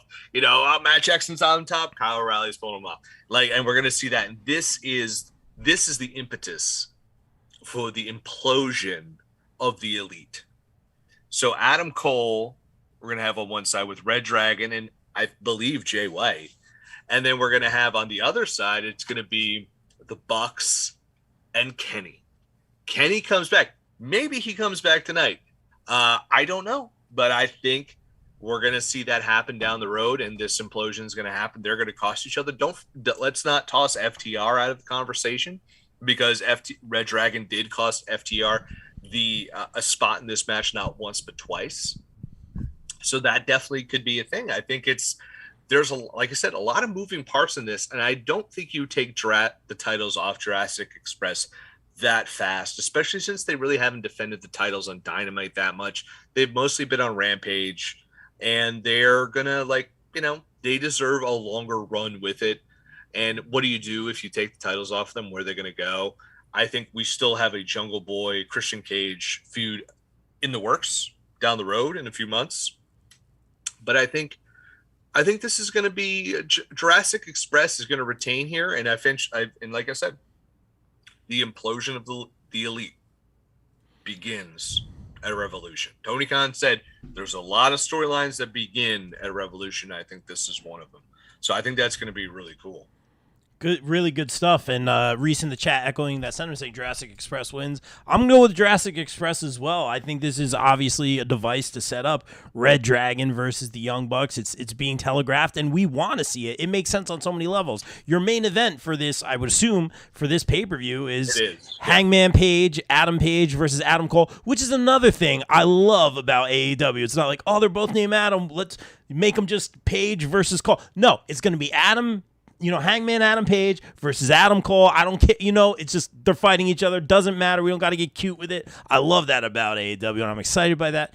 This makes so much sense on so many levels. You could tell so many stories with this. The ultimate payoff here is you're going to have a great match. You're going to have some great storytelling with awkward interactions and awkward team-ups and awkward miscues with Red Dragon and the Young Bucks. It's going to be really good in that tag team turmoil gauntlet, whatever it was on Wednesday. I was saying it's going to be the Bucks going in this one for so many reasons. You got the pay-per-view, and they always put on great matches. This could be match of the night in terms of storytelling, the moves. There's going to be more spots than Corell's wardrobe, like I always say. This is going to be a really good match. I am pumped for it, and I know Kimmy's pumped for it too. Kimmy, who you got in this one? I think the real question is the implosion between Christian Cage and Jungle Boy. When Christian Cage loses his match against Ethan. You think Ethan's going to beat him? Okay. Mm-hmm. God damn. That's a bold pick. I like it. I know, right? Wow. But the Jurassic Express is going to lose to the Young Bucks because Young Bucks and Red Dragon needs the championships in that match. And that's going to be the match of double or nothing. Yes. Their history proves it. And ROH like that. That's interesting. So you think that what's going on between them, that needs to have the titles involved?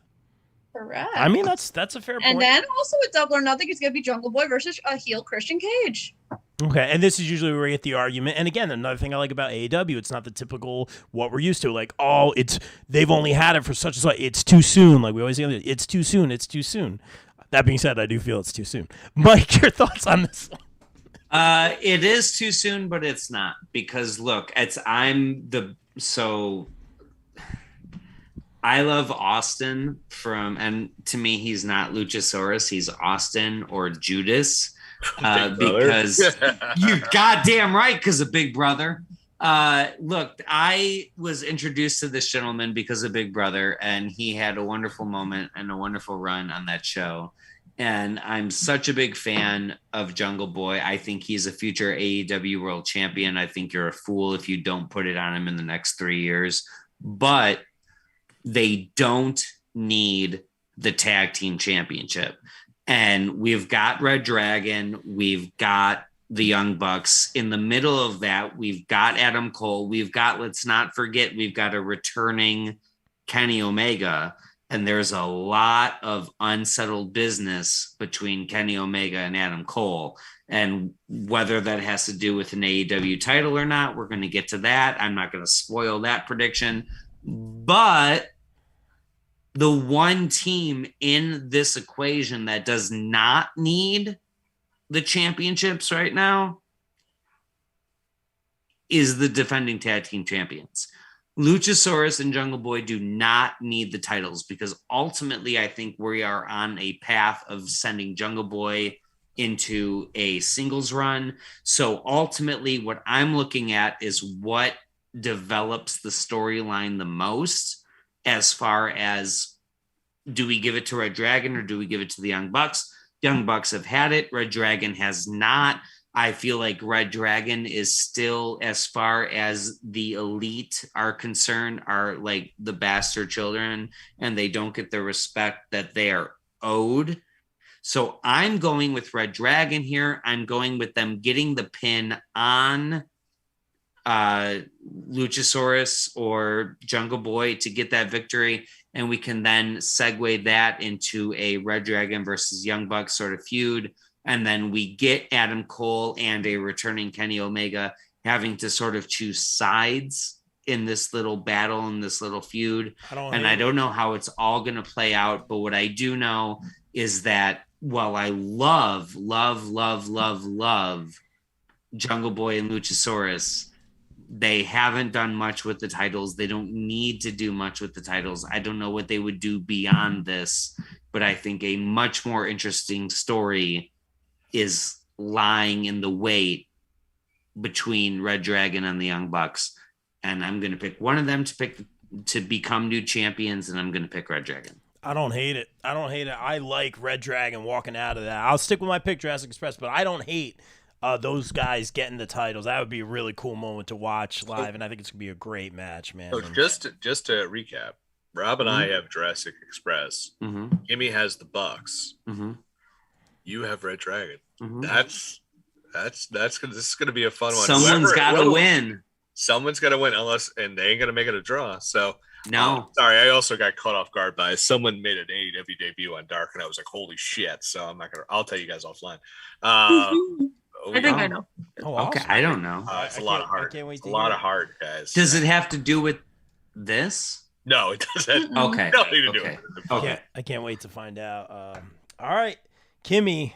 I don't think I'm going to get yelled at now. I'm running on the 11th hour here, Bill. Should we run the promo again? No, Kimmy. Thank you again for making that big promo leading up to this episode. Dude, Kimmy, that promo, great the job. Thunder Baker. Great job, Kimmy. Good job. Thank you for doing that. Yes, that was so fire. That was great. That was I did so that fire. during. I was rushing to do 10 things at once. I was like, wait, let's do this. For those. You know what I don't want to do? Any schoolwork? Let me edit this really awesome. Yes. No, actually, I'm 2 weeks ahead of Been there. school. I'm 2 weeks ahead of school because someone has a 2-week spring break coming up because I'm getting a paid vacation in Atlantic City. And I just want to say who did your editing for the last two features? That's all I'm saying. Both of you did technically. I sent it to you and I sent it to Bill. Cheers to both of us. Bill. I'm empty, guys. You're Sorry. empty? Yeah, listen. Take a break. I'll fill in for Bill. For those watching at home, getting all our inside joke references, so Kimmy has had the honor of working with both the Champ, Britt Baker, DMD, and Thunder Rosa on multiple signings, cons, occasions. Both of these amazing women have put Kimmy over, have given Kimmy lots of opportunities. I'm sorry? He has both of their personal phone numbers. Name drop. You just No, had me talk I to don't Adam have Cole. Thunders. I don't have bricks. If you had Brits, I just want to talk to Adam Cole. But Just lie about mostly, it. Say you have mostly Brits. hey, remember you guys were on Anthony Bourdain on CNN? Let's talk about that. Well, I did. in sports feature writing, because Bill loved my rant on Tuesday. You know what I did today? I said, guys, I'm leaving this class to go hang out with The Undertaker this weekend. I'll see y'all in 2 weeks. Name drop. That's a good name drop. Yeah, I hope you also kicked the door open when you did it. That would have been the only way. Said rest in peace. Like, rest in peace, you sons of bitches. Just hit a gong. The gong would have. Oh. In all seriousness, though, Kimmy, you've had the opportunity to work with both these amazing women.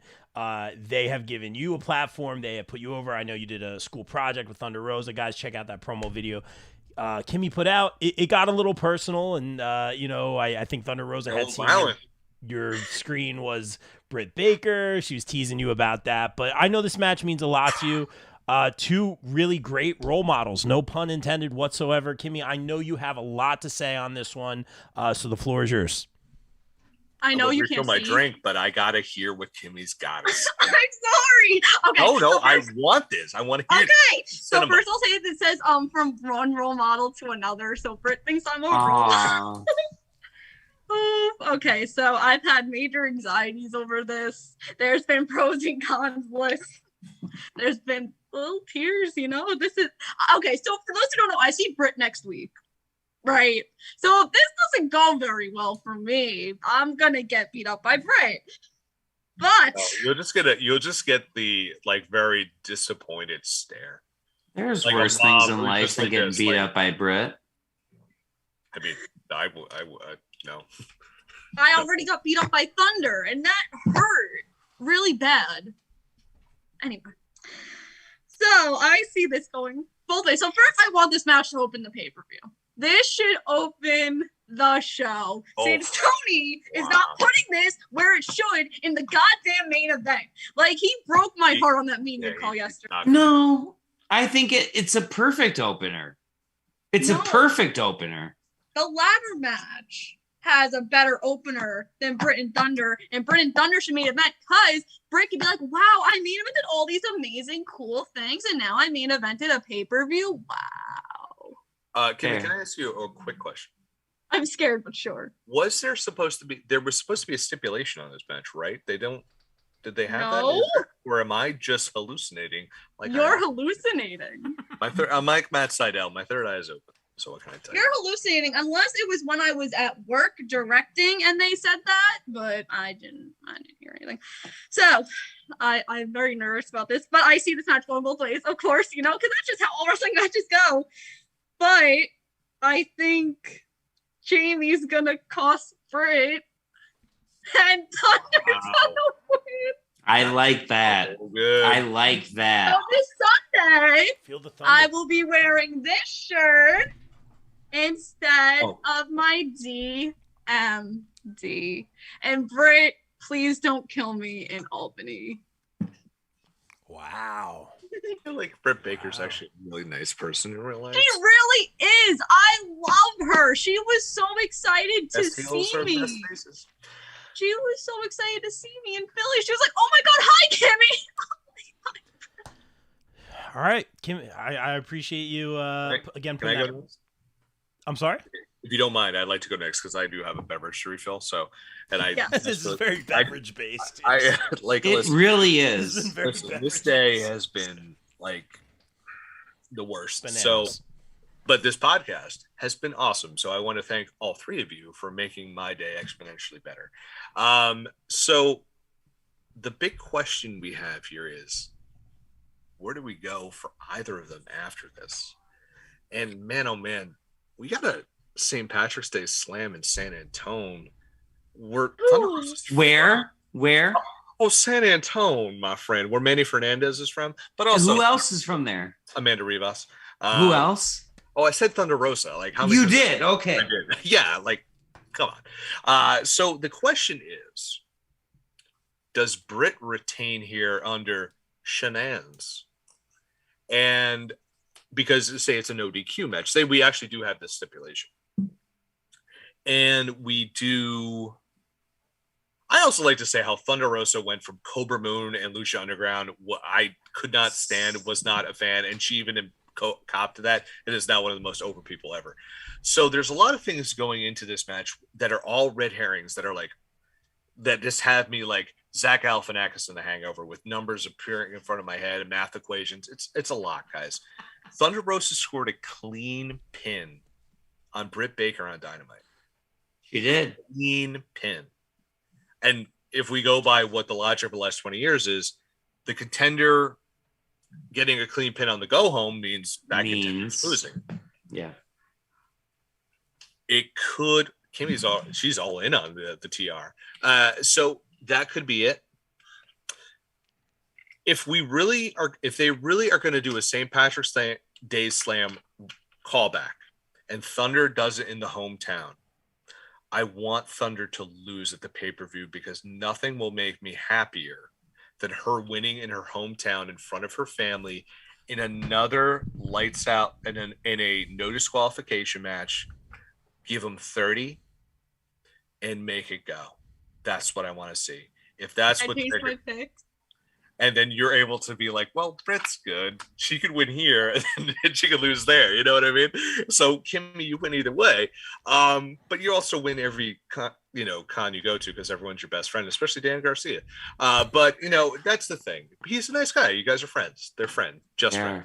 I'm so looking forward to the wedding. Oh, I'm a licensed officiant. Don't worry. So this is the thing.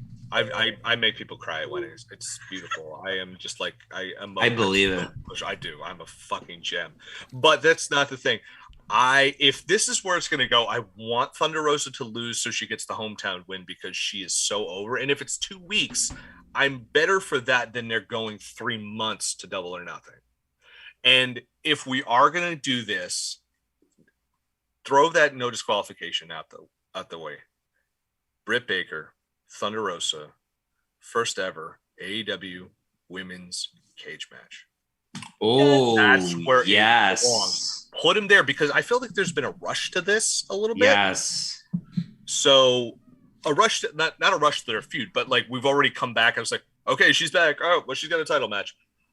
I want this to go there, so I'm going to pick Britt Baker only because I want Thunder Rosa to have the big emotional Bill's drunk on St. Patrick's Day and is going to cry win because I'm a father, I'm emotional, and I want to see Thunder Rosa win.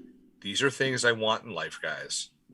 I want corned beef and soda bread on St. Patrick's Day and a tear-filled Thunder Rosa win in San Antonio in the first ever AEW women's cage match, that cage which is 45 feet high. Now, if you excuse me, it's Jameson time. Bye-bye. Yes. Go refill your drink. We are not sponsored by them.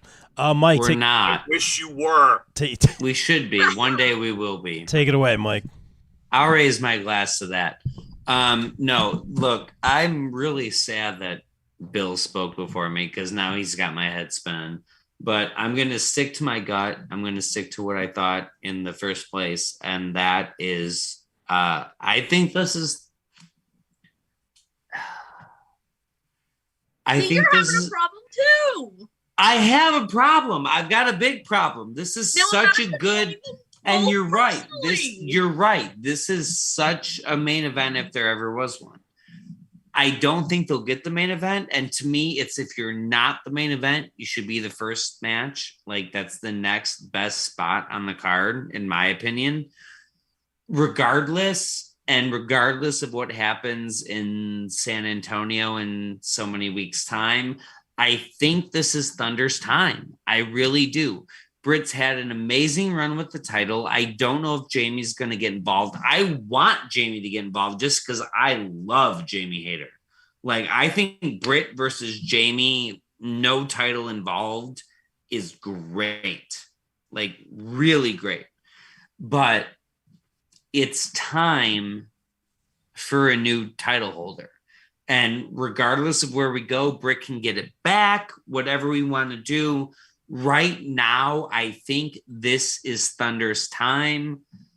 I literally was this close to meeting Thunder and her kid in Chicago. We're not going to get into that. But this is Thunder Rosa's time. I think she's made to be the AEW champion. She's done such a good job for so long of putting other people over, of putting on great matches. And if you don't give us somebody that's a legitimate threat to Britt Baker, eventually you're going to run out of legitimate contenders. And eventually, if we don't change something up in this formula, all we have left is Jade and Britt. And I don't know where you go from that. So we got to do something to disrupt the system. I don't think Layla or anybody else or Ty or anybody is going to disrupt Jade. So we got to do something to disrupt Britt. And nobody is better for that than Thunder. She won in the lights out match. She's primed. She's ready. She is a literal main event superstar. I'll be the first person to admit I don't get as excited for most women's title matches as I do for men's, especially in the WWE sector.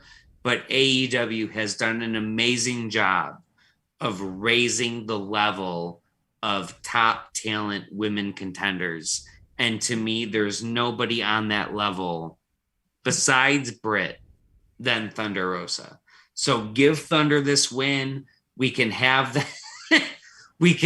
them battle it out for a while. We can have them move on to separate things. It doesn't matter. But if Britt wins this, my main concern is where does Britt go from here? And I don't see a clear path. Athena. You know what? Here, Kimmy, you might enjoy this. Oh, I think we're thinking the same thing. What if Britt went to Ring of Honor? We are thinking the same thing. And she helped get that off the ground. No. Hear me out. I'm not watching. I'll tell you right now, as someone that didn't watch Ring of Honor before. You wouldn't watch Britt versus Deanna? I don't give a shit. I don't give a shit. Wow. Well, okay. I don't. If Britt Baker goes as champion to Ring of Honor. No. If she doesn't win, is what I'm saying. Even still, that's not getting me as an outsider.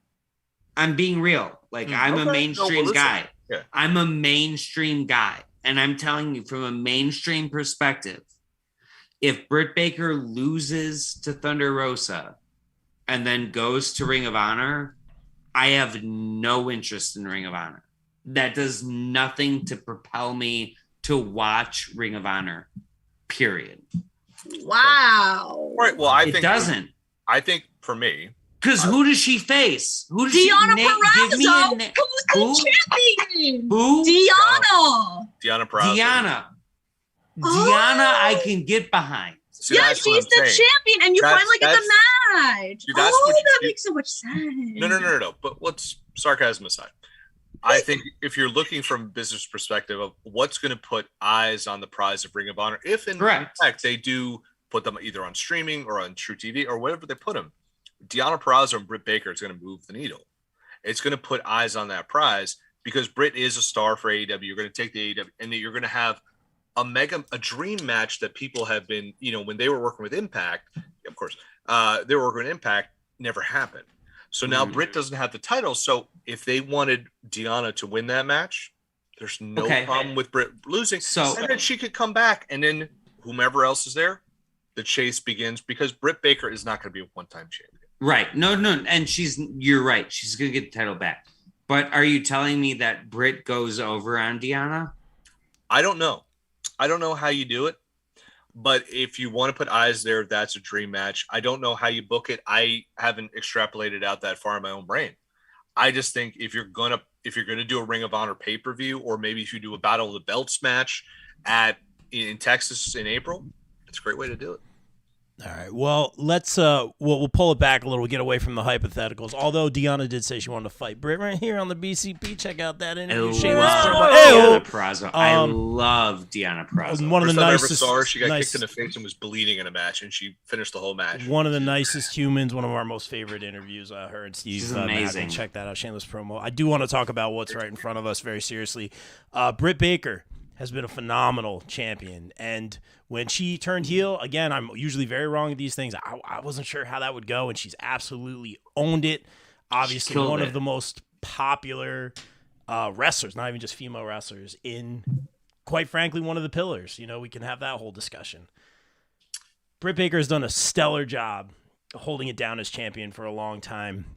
And we have talked about it several times on the podcast, how we have seen the seeds planted for her to face Thunder Rosa. The reason that Thunder Rosa did not win the TBS championship is because I feel for this moment coming on Sunday, Thunder Rosa, who has been the first one to do the community work everywhere, has been the first one to just propel women's wrestling and wrestling overall. It's in her family. Given so many of our friends, people who are on this show, Amanda, we're thinking of you.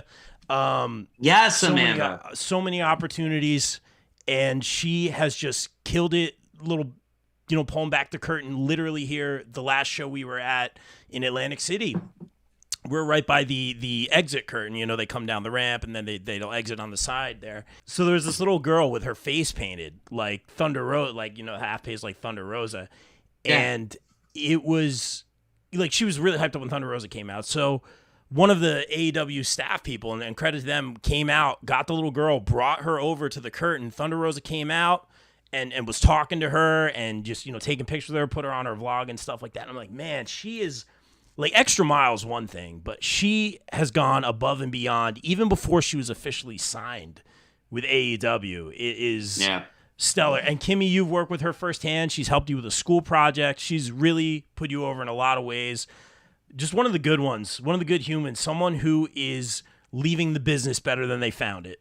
When we walk away from it, that's one thing I hope I do is I leave it better than I found it in some form or fashion. So you do, right? Let me give you a hot take real quick. This is going to be a very quick hot take. I was going for the soundbite. Go for it. No, it'll be great. I'm going to tell you, Mike actually mentioned this before.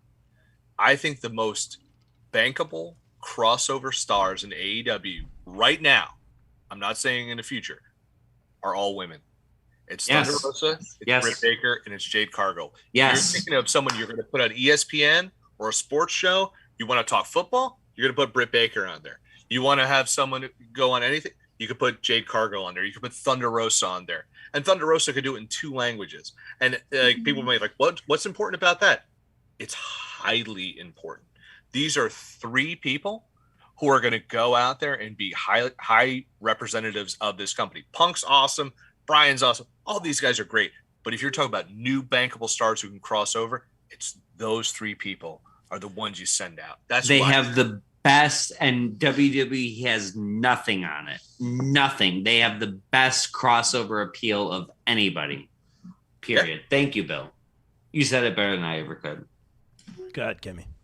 And to bounce off, I'll bring my school project into this because my sports feature writing teacher said that I couldn't do big stars and do athletes that everybody else covered. And I looked at him and said, well, Thunder Rosa is different because I'm not talking about what she's doing in AEW. I'm talking strictly about Mission Pro. And you can look on Google and you will not find an article about Mission Pro. And he exactly did that in front of my class and he couldn't find one. He goes, you know what, Kimmy? You were right. And he gave me a damn A on the paper. He's going to give me a damn A when the pop rate gets hot. And that's next week, and I am so freaking ready for it. Boom. That's right.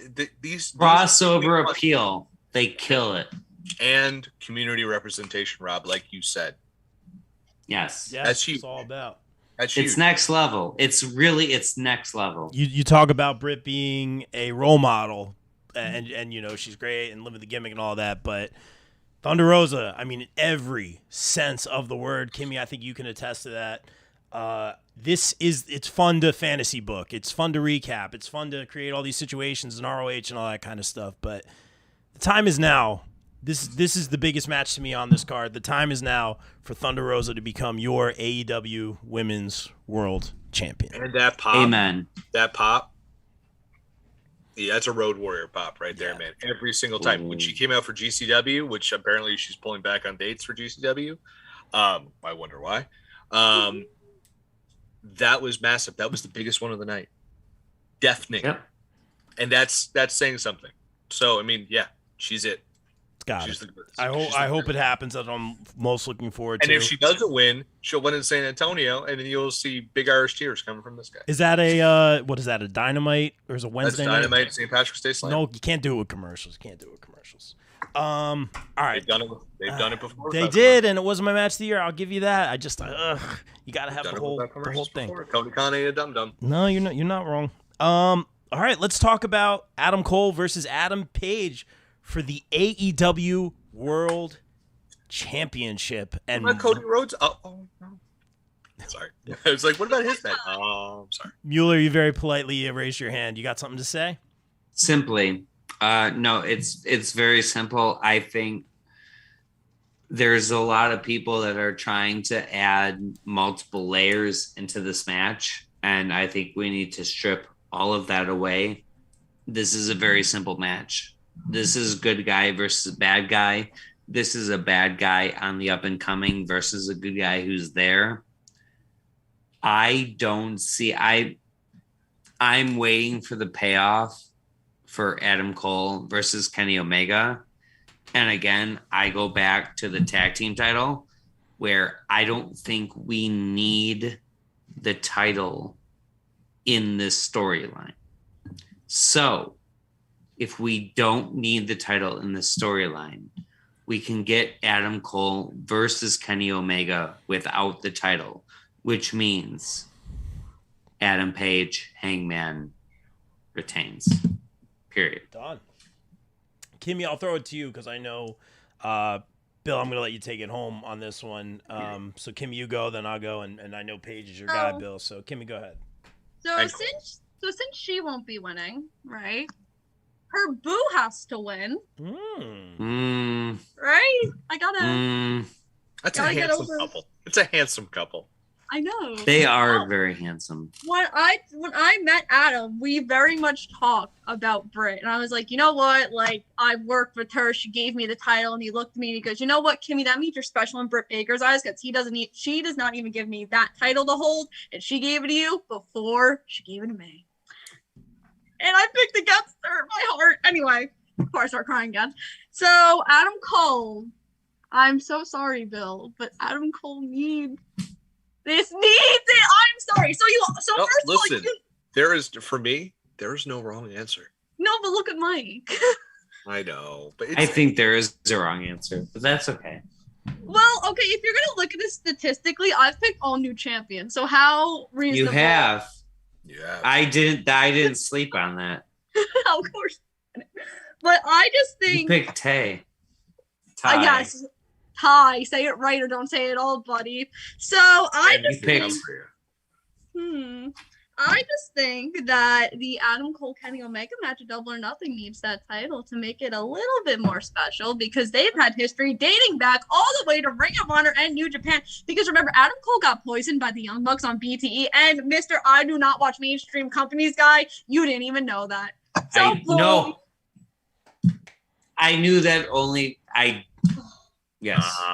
I'll concede. Okay. No, I'll concede. Kimmy dropping the mic. It's called the acclaim.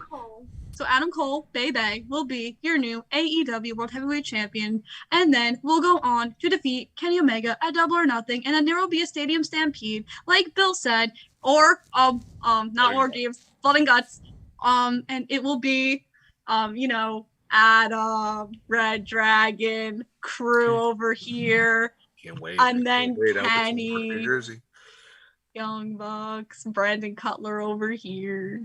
Yay! Oh, she brought up Brandon Cutler. It's not going to be Brandon Cutler. I can't think of 5 people. Cody Rhodes. It'll be Cody Rhodes. For a reason. Kimmy, I am going, and I've put a lot of thought into this. I'm going to agree with you on this one. I'm going to go new champ. That means I'm wrong. Ouch. I'm used to a beverage here, man. Don't say stuff like that. You're fearless leader over here. Thanks so much, Kimmy. I think, I thought about this back and forth. We talked about earlier about the title reigns. It's too soon. It's too short. Bill obviously talking about, the climb and how much that meant to him of Hangman Page getting this. Him as a champion, he's had some solid matches. He's ran through some people, but from looking at it from a Tony Khan perspective, and I am no Tony Khan by any means. Again, you would have given me a job by now. Of course. I'm trying my best. He opens a lot of shows with Adam Cole. A lot of shows open. Rampage, Dynamite, like that. You get the crowd on their feet, coming hot.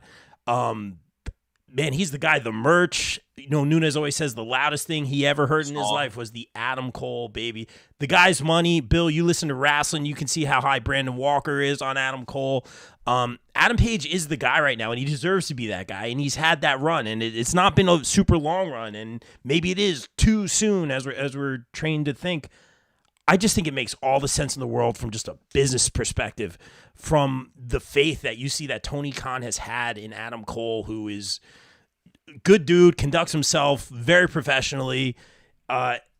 People were being very hard on him, like in his new role, and there was all this stuff going around about him being silly. And no, he is doing something different. He's having fun with his buddies. And now, I said this since he came into AEW, Nunes can attest this. I said Adam Cole is a guy that could challenge or win a title, any of the titles at any time. And I'm not going to stray from that. And for that reason, I'm going to say it makes sense. It is money, no disrespect to Hangman Adam Page. Put the belt on Adam Cole. Don't sleep on it. People get hurt. Storylines don't make sense, whatever it is. Make it happen now. I'm going against the grain on this one. Is it the smart money? I don't think so. Your new AEW World Champion, Adam Cole. Bay, getting that Adam Cole payday. Tell me why I'm wrong, Bill. Now, can I change my pick because he picked Cole? Ouch. Well, go ahead. I mean, you can. Mike, go ahead. You had a kind He's very angry. I'm not angry. Who's angry? I just want to know if everything that you said happens, it's not the smart money. Right. Think about if you're right, what happens with Hangman after this? Exactly. Well, my whole thing is like, again, I like Hangman.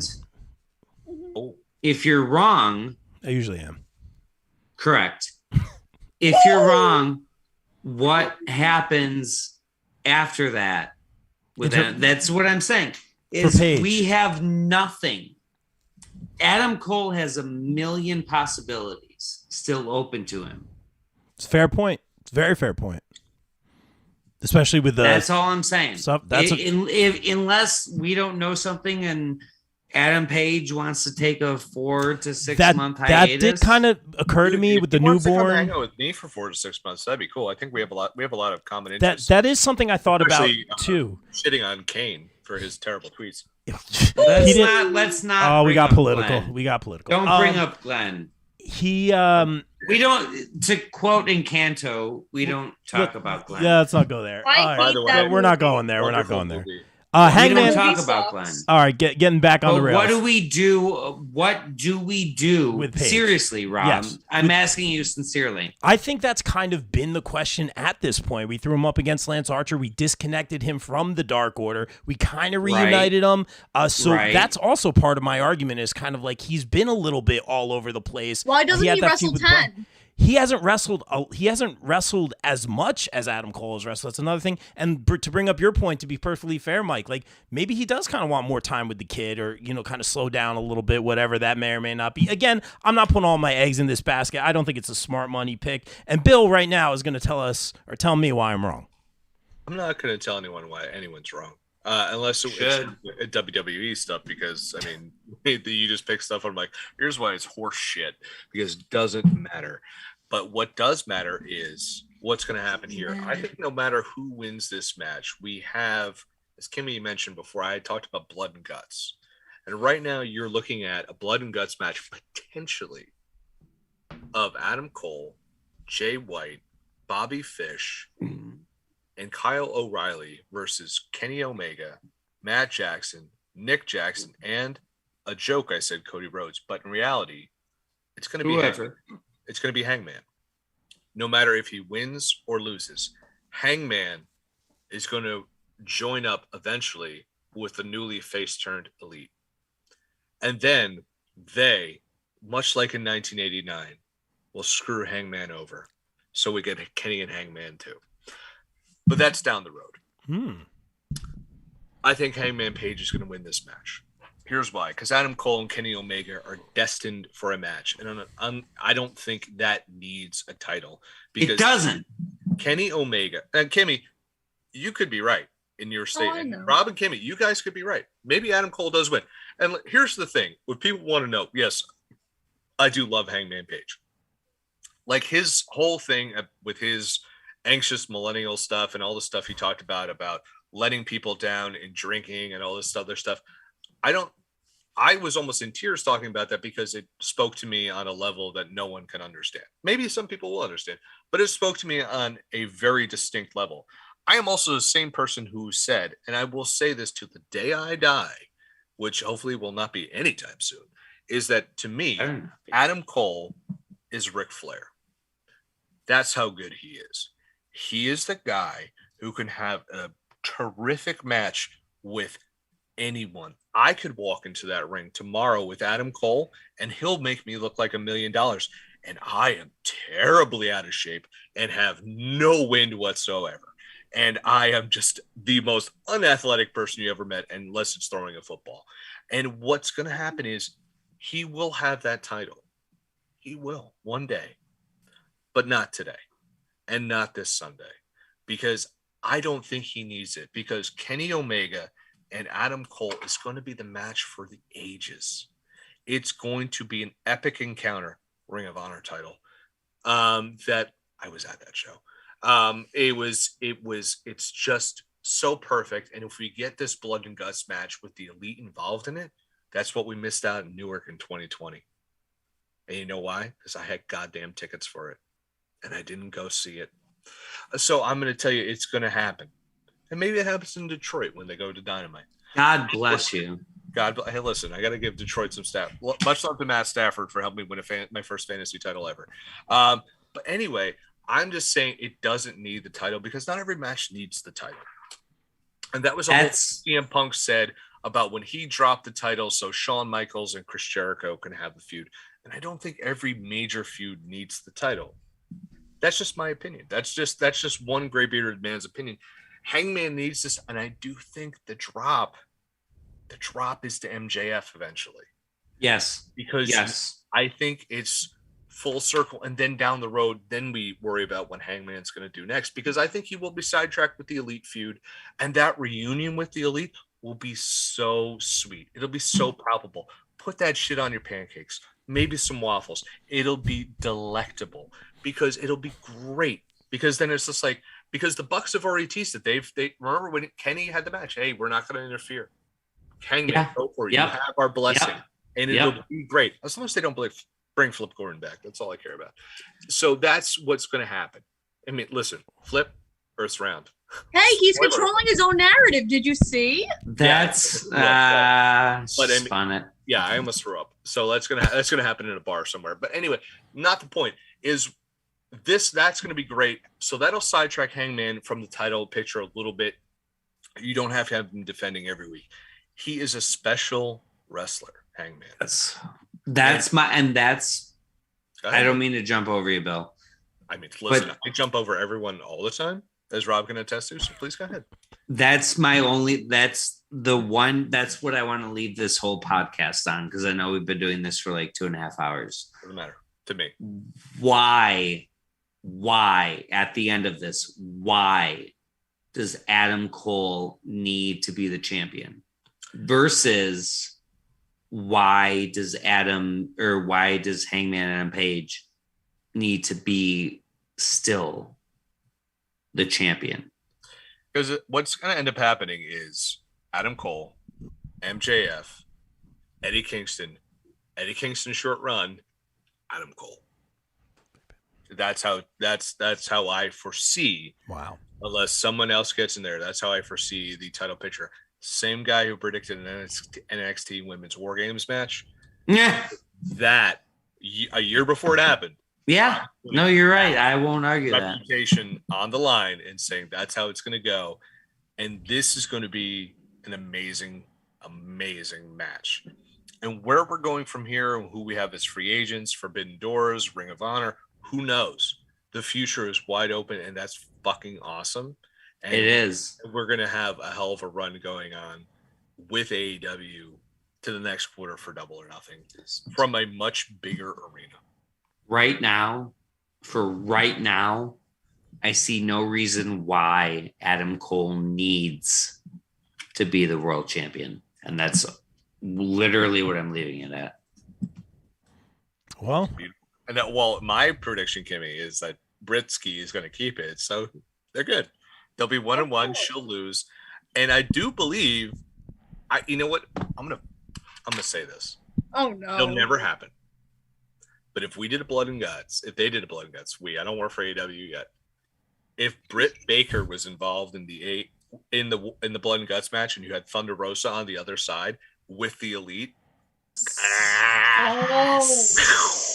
Yes. There you go. Because if you want the traditional 5-on-5, and you had Adam, Bobby, Kyle, and Britsky, and Jay White taking on Kenny, the Bucks, Hangman, and Thunder. like we could not get anything better. No. We couldn't. No. It won't happen because I know Tony Khan's done a big intergender. Hey, listen. It could happen. No, it could happen. I think it could because they've played with it a little bit. Yeah. Save the women for the end. It would be amazing, and that's a pay-per-view. That's a pay-per-view to me. Yeah. That's Battle of the Belts. That should be an hour special in itself. Love Tony Khan, it's bill.bodkin@gmail.com. Hit me up at Bodkin Rice on Twitter. Listen, guy, I'm here. I'm here for everybody. Make it happen. It sucks. I know people. Manifest it. Make it happen. All right, guys. My vision board. Don't worry. All right, guys. Thanks for sticking with us for so late at night, guys. We appreciate it. But before we get out of here, we're all about that shameless promo here on the BCP. Mr. Mueller, tell them about a great podcast that I love, The Closet Champion. Closet Champion podcast. Anywhere you can find podcasts, I'm there. I don't drop releases super regularly. But I had a very passionate Royal Rumble speech. I got a Battle Royal speech coming up that's going to be dropping any day now, probably tomorrow night. I do writing for the popbreak.com. I did a great series for Big Brother, the celebrity edition of Big Brother. We're doing the next season of Survivor. And then right after that, we're doing the standard version of Big Brother. So look for all that on the popbreak.com and look for all of the traditional podcasts on wrestling, both past, present, and future at the Closet Champ, at Closet Champ, Facebook and Twitter. Hit me up. I've done stuff with Kimmy. I'm looking to do stuff with Bill and Rob in the future. My boy Trez Kenny at Detroit State of Mind podcast, which is an incredible podcast, which it does amazing things for the Black and white community and truly building bridges and intersecting that weird connection that we all have. He's been very fortunate and generous to give me a platform to get on that, and I put him on my platform, and he puts me on my platform, on his platform, and we do a great thing. Until then, you can find me on here. You can find me on the popbreak.com. You can find me on the Closet Champ, all that good stuff, plus my wonderful co-host, Kimmy, who I did my last AEW prediction podcast with, and I plan on doing future AEW podcasts with. But until then, that's where you can find me, and I'll send it over back to you. Thanks for jumping on, man. I appreciate that. Bill, thank you. Oh, dude, anytime. You saved the day. Bill, tell us a little bit about something called the popbreak.com and all those great podcasts you're involved with. Oh, brother, I have so much stuff to talk about. For the one person still watching and listening, here is what I have going on. Of course, my name is Bill Bodkin. I am the editor-in-chief of the popbreak.com, celebrating year 13. So much money lost. It's wonderful. Don't worry about it. I'm fine. Every single day we're talking about movies, music, pro wrestling, anime, pop culture. We're talking everything. I recently just posted something on the revival of Law and Order. I wrote that review. I will also have a written review of Ben Stiller's show Severance on Apple TV Plus. I will also be reviewing the Tiger King dramatized series with Kate McKinnon from Peacock. I might have a couple other things. I might be writing up the new the LA Lakers series, the winning season. That's going to be on HBO Max, Adam McKay's show. I'm so stoked for that. In terms of thepopbreak.com, follow us on Twitter at the Pop Break. Follow us on Instagram at the Pop Break. We're going to be populating that with all sorts of concert shoots we're going to be doing. Of course, recently we just shot Tool, Bowling for Soup Acoustic, and Marina. So we shot a lot in Philly, some stuff in Asbury, our hometown. So as for me in the podcast realm, of course, I am a regular here on the BCP. I'm assuming, hopefully, I will be on the WrestleMania podcast where I'll be less jubilant and ebullient because I have to talk about the fucking WWE. And that's a goddamn disaster. But anyway, that bad. Oh, brother, you know it. Woo, woo, woo. You know it. Because that guy is over as fuck right now, and I love it. Anyway. So when it comes to podcasts, of course, I am the host of the Socially Distanced podcast, which airs every single Friday on Spotify, Apple, Google, and Anchor podcasts. And I have to count that on my fingers so I remember everything. Recently, we just did episodes. We with Amanda Rivas, who is a regular on the Bob Culture podcast. We did the Book of Boba Fett. She was our resident guest for every single week. We just talked about Peacemaker, where I sang the theme song, where I was like, "Do you really want to taste it?" Yeah, I did it, brother. Don't worry, I sang it. And then most recently, our episode, which is dropping tomorrow, we're talking about the Rock and Roll Hall of Fame nominations. We will be getting into Moon Knight in our 100th episode, where we're going to do 9 people, including me and my co-host, about Moneyball, that movie, which is amazing. And we're going to have a lot of people on that podcast. I haven't really planned it yet, so it's going to be a lot of fun. He gets on base. You know what? Listen, you're in now. Get on base. Scott Hatterberg, come on. Now, both of you are on it. You're good. So we're going to do that, and we're going to talk about that, and then we have Moon Knight coming after that. We're going to do Kenobi, Stranger Things, all sorts of great stuff. I'm also the co-host of TV Break, which is the monthly popbreak.com podcast about television. We talked about Severance. We talked about all sorts of streaming stuff, especially all the Marvel stuff from Netflix moving to Disney+. I also do a podcast called Bill versus the MCU, which is on the Breakcast hub of the Pop Break Radio Network, which is on all those great streaming platforms where I actually watch some movies for the first time or rewatch stuff from the MCU.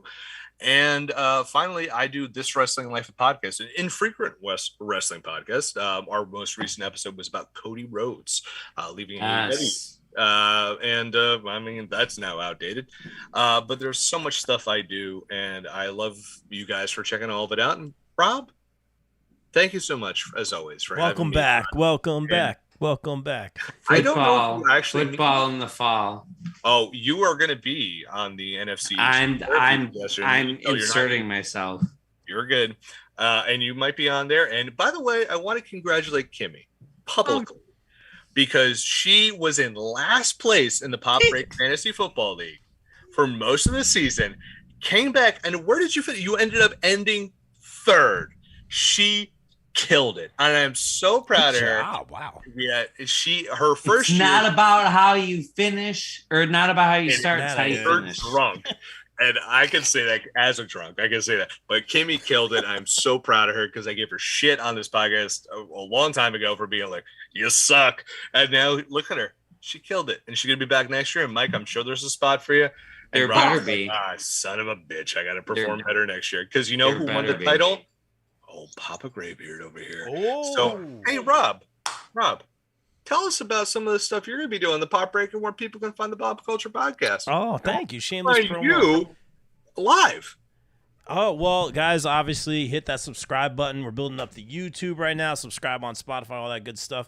We got to thank our good friends over at 2K Sports hooking us up. We're going to be reviewing on the Pop Break WWE 2K22. Excited to play that. I hope it's better than that. It's better. It's so much better. I mean, it has to be. It has to be. It's so much better. It's going to be great. I can't wait to check it out next week. My guy Rey Mysterio is on the cover. So thank you to our friends at 2K. Can't wait to get that going. when the game comes out. Very excited for that. And guys, you know the deal. We also taking sponsorships here on the BCP. Thank you guys for all the support thus far. Very excited about all that as we continue to grow. And thank you guys again for following in the comments. Like, share, subscribe. Shameless promo at Bob Culture Pod on Twitter. But let's get to the main event herself, the goodest sister, Kimmy. So cool. So this is the biggest month of my Do career. it. You got so much going on, girl. Own it. Dude. Own it. Let's go. Slaying it. Okay, so this was stop one. The VCP was stop one. This weekend, we're going to Queens. Wow, we're going to the big event. And you know who they just announced the other day? Oh. They announced The Undertaker. So I get to chill out with The Undertaker all day. Michael Buffer's gonna be there. Mia Yim's gonna be there in her first post WWE appearance. Ember Moon. So there's a lot of people gonna be there. Athena So Palmer, baby. yes, so please get tickets, please. Okay. Then after that, we're going to Warriors You Wrestling. asked The Undertaker when he was Mean Mark Callis. Ask him about being in the skyscrapers because I want to know. Okay, so can you Was text he me with that? Psycho Sid? I will. Don't worry. You'll get it. Okay, text me that and then remind me. Yeah, okay. So now Warriors of Wrestling, we're going to talk about Rob's Girl because March 5th, after the big event, we have an event. This is 3. I don't know how you all are counting. This is 3. Did you all really film that this bad? Jesus, Mike. So And you just got so much shit going on. I know. Mike's really drunk right now. Don't worry about it. okay, Shut up. so who's on this show? Marina Shafir's on the show. Brutus Beefcake is on the show. Alex Garcia is on the show. Gracia. You know what, Bill? Future Mr. don't- So Cool. No, Daniel Garcia is not on the show. Oh, I'm Alex sorry. Gracia is potentially the future Mrs. Scorpios guy. Yes. There's other people on. Layla Gray's on this show, and she is wrestling. The women's champion, Jade, my friend, who's champion 18 years old, who is the youngest champion of all Warriors of Wrestling. And of course, the vivacious one, Vicky, is defending her No Limits championship. Ooh, yes, Rob, I'll put her over since you won't. Rob knows. Whoa, hey now, don't do that to me. Yes. Rob. Follow the vicious one. Come on now. So there you go. All right, so now number 4. So this Been is putting her kinda over big. for years. Come on now. Jokes will go unsaid. Go for the next one, Kimmy. 4. You know where we're going next week? We're going to Atlantic City because I am the director and the producer for the MAC Basketball Championship.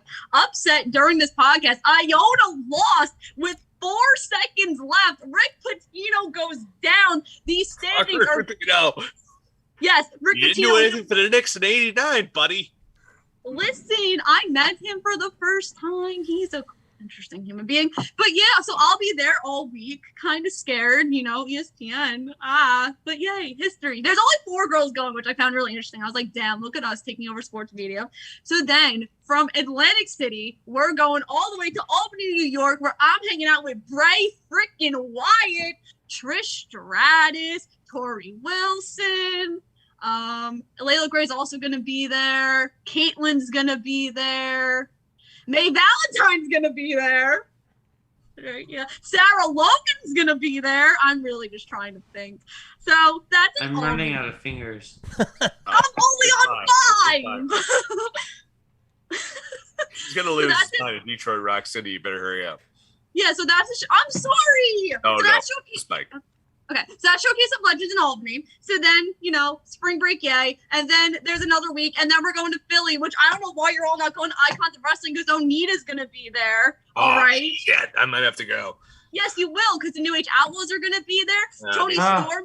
Tony Storm's going to be there. Oh, okay. All right. Yes. Okay, the Hardy Boys are there. There's a lot of people. Santana Ortiz are going to be there. So y'all might want to go to the old ECW arena because I'll be there. Working with Miranda Alizé. What? Go to Tony Luke's for the cheesesteaks. They're great. Okay.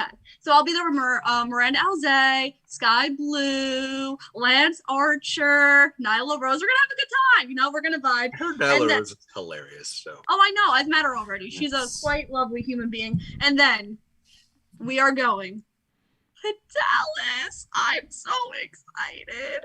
I think the big thing is I've been counting down for 1.5 years for this trip, and we're actually doing this. Is insane. We're going to WrestleCon. We're going to Impact. We're going to WrestleMania, and probably the worst card ever. And I'm just gonna cry. I cry to Bill every day when I find out. With Amanda. I will. That's exactly what I'm gonna do. I'm gonna hang out with Amanda. I'm gonna hang out with Ella. I'm gonna see all my wrestling people, and I'm just gonna be like, "This is fieldwork, teachers. I'm sorry, I am missing your class. Not that it's or anything, but besides all that, I do more." And Bill is so grateful for everything I'm doing for the Pop Break. I am. And we don't care what my teacher says because I'm done. Said on right. No, I'm saying it because I don't care, because all my future stories will be going exclusively on the Pop Break. Because next week, the Pop Break's getting hot mess with our exclusive interview with Chelsea Green. I'm telling you, when you read it, it's the best thing I've ever read for you. Rob hates all. Yeah, I'll agree. It's good. No, I love this, man. It's what it's all about. You just call this the Pop Break Show. I'm all about it. Please. Actually, Mike, did you get the email I sent you yesterday? Anyway, that's off the record. Let's move that off the podcast. So, Rob, send us home, buddy. Wow, I wasn't done, Rob. Okay. Take it home, Rob. Oh shit! I'm sorry, Kimmy. I didn't mean to cut you off. I thought you were done. Oh, No, I thought she was done too. Never mind. No, follow Kimmy on Twitter. Kimmy, never done. She's got 9 million things. Kimmy, where can people find you on Twitter? Where? Kimmy _Sokol SOKOL. Where can people find Kimmy Talks Wrestling? On YouTube. Wow. Good show. Are we you guys? Are we cutting it? Are we giving it the? Well, we're about to hit that. I guess so. You got something else? Kimmy, go ahead, real quick. I apologize. No. Yeah. Okay.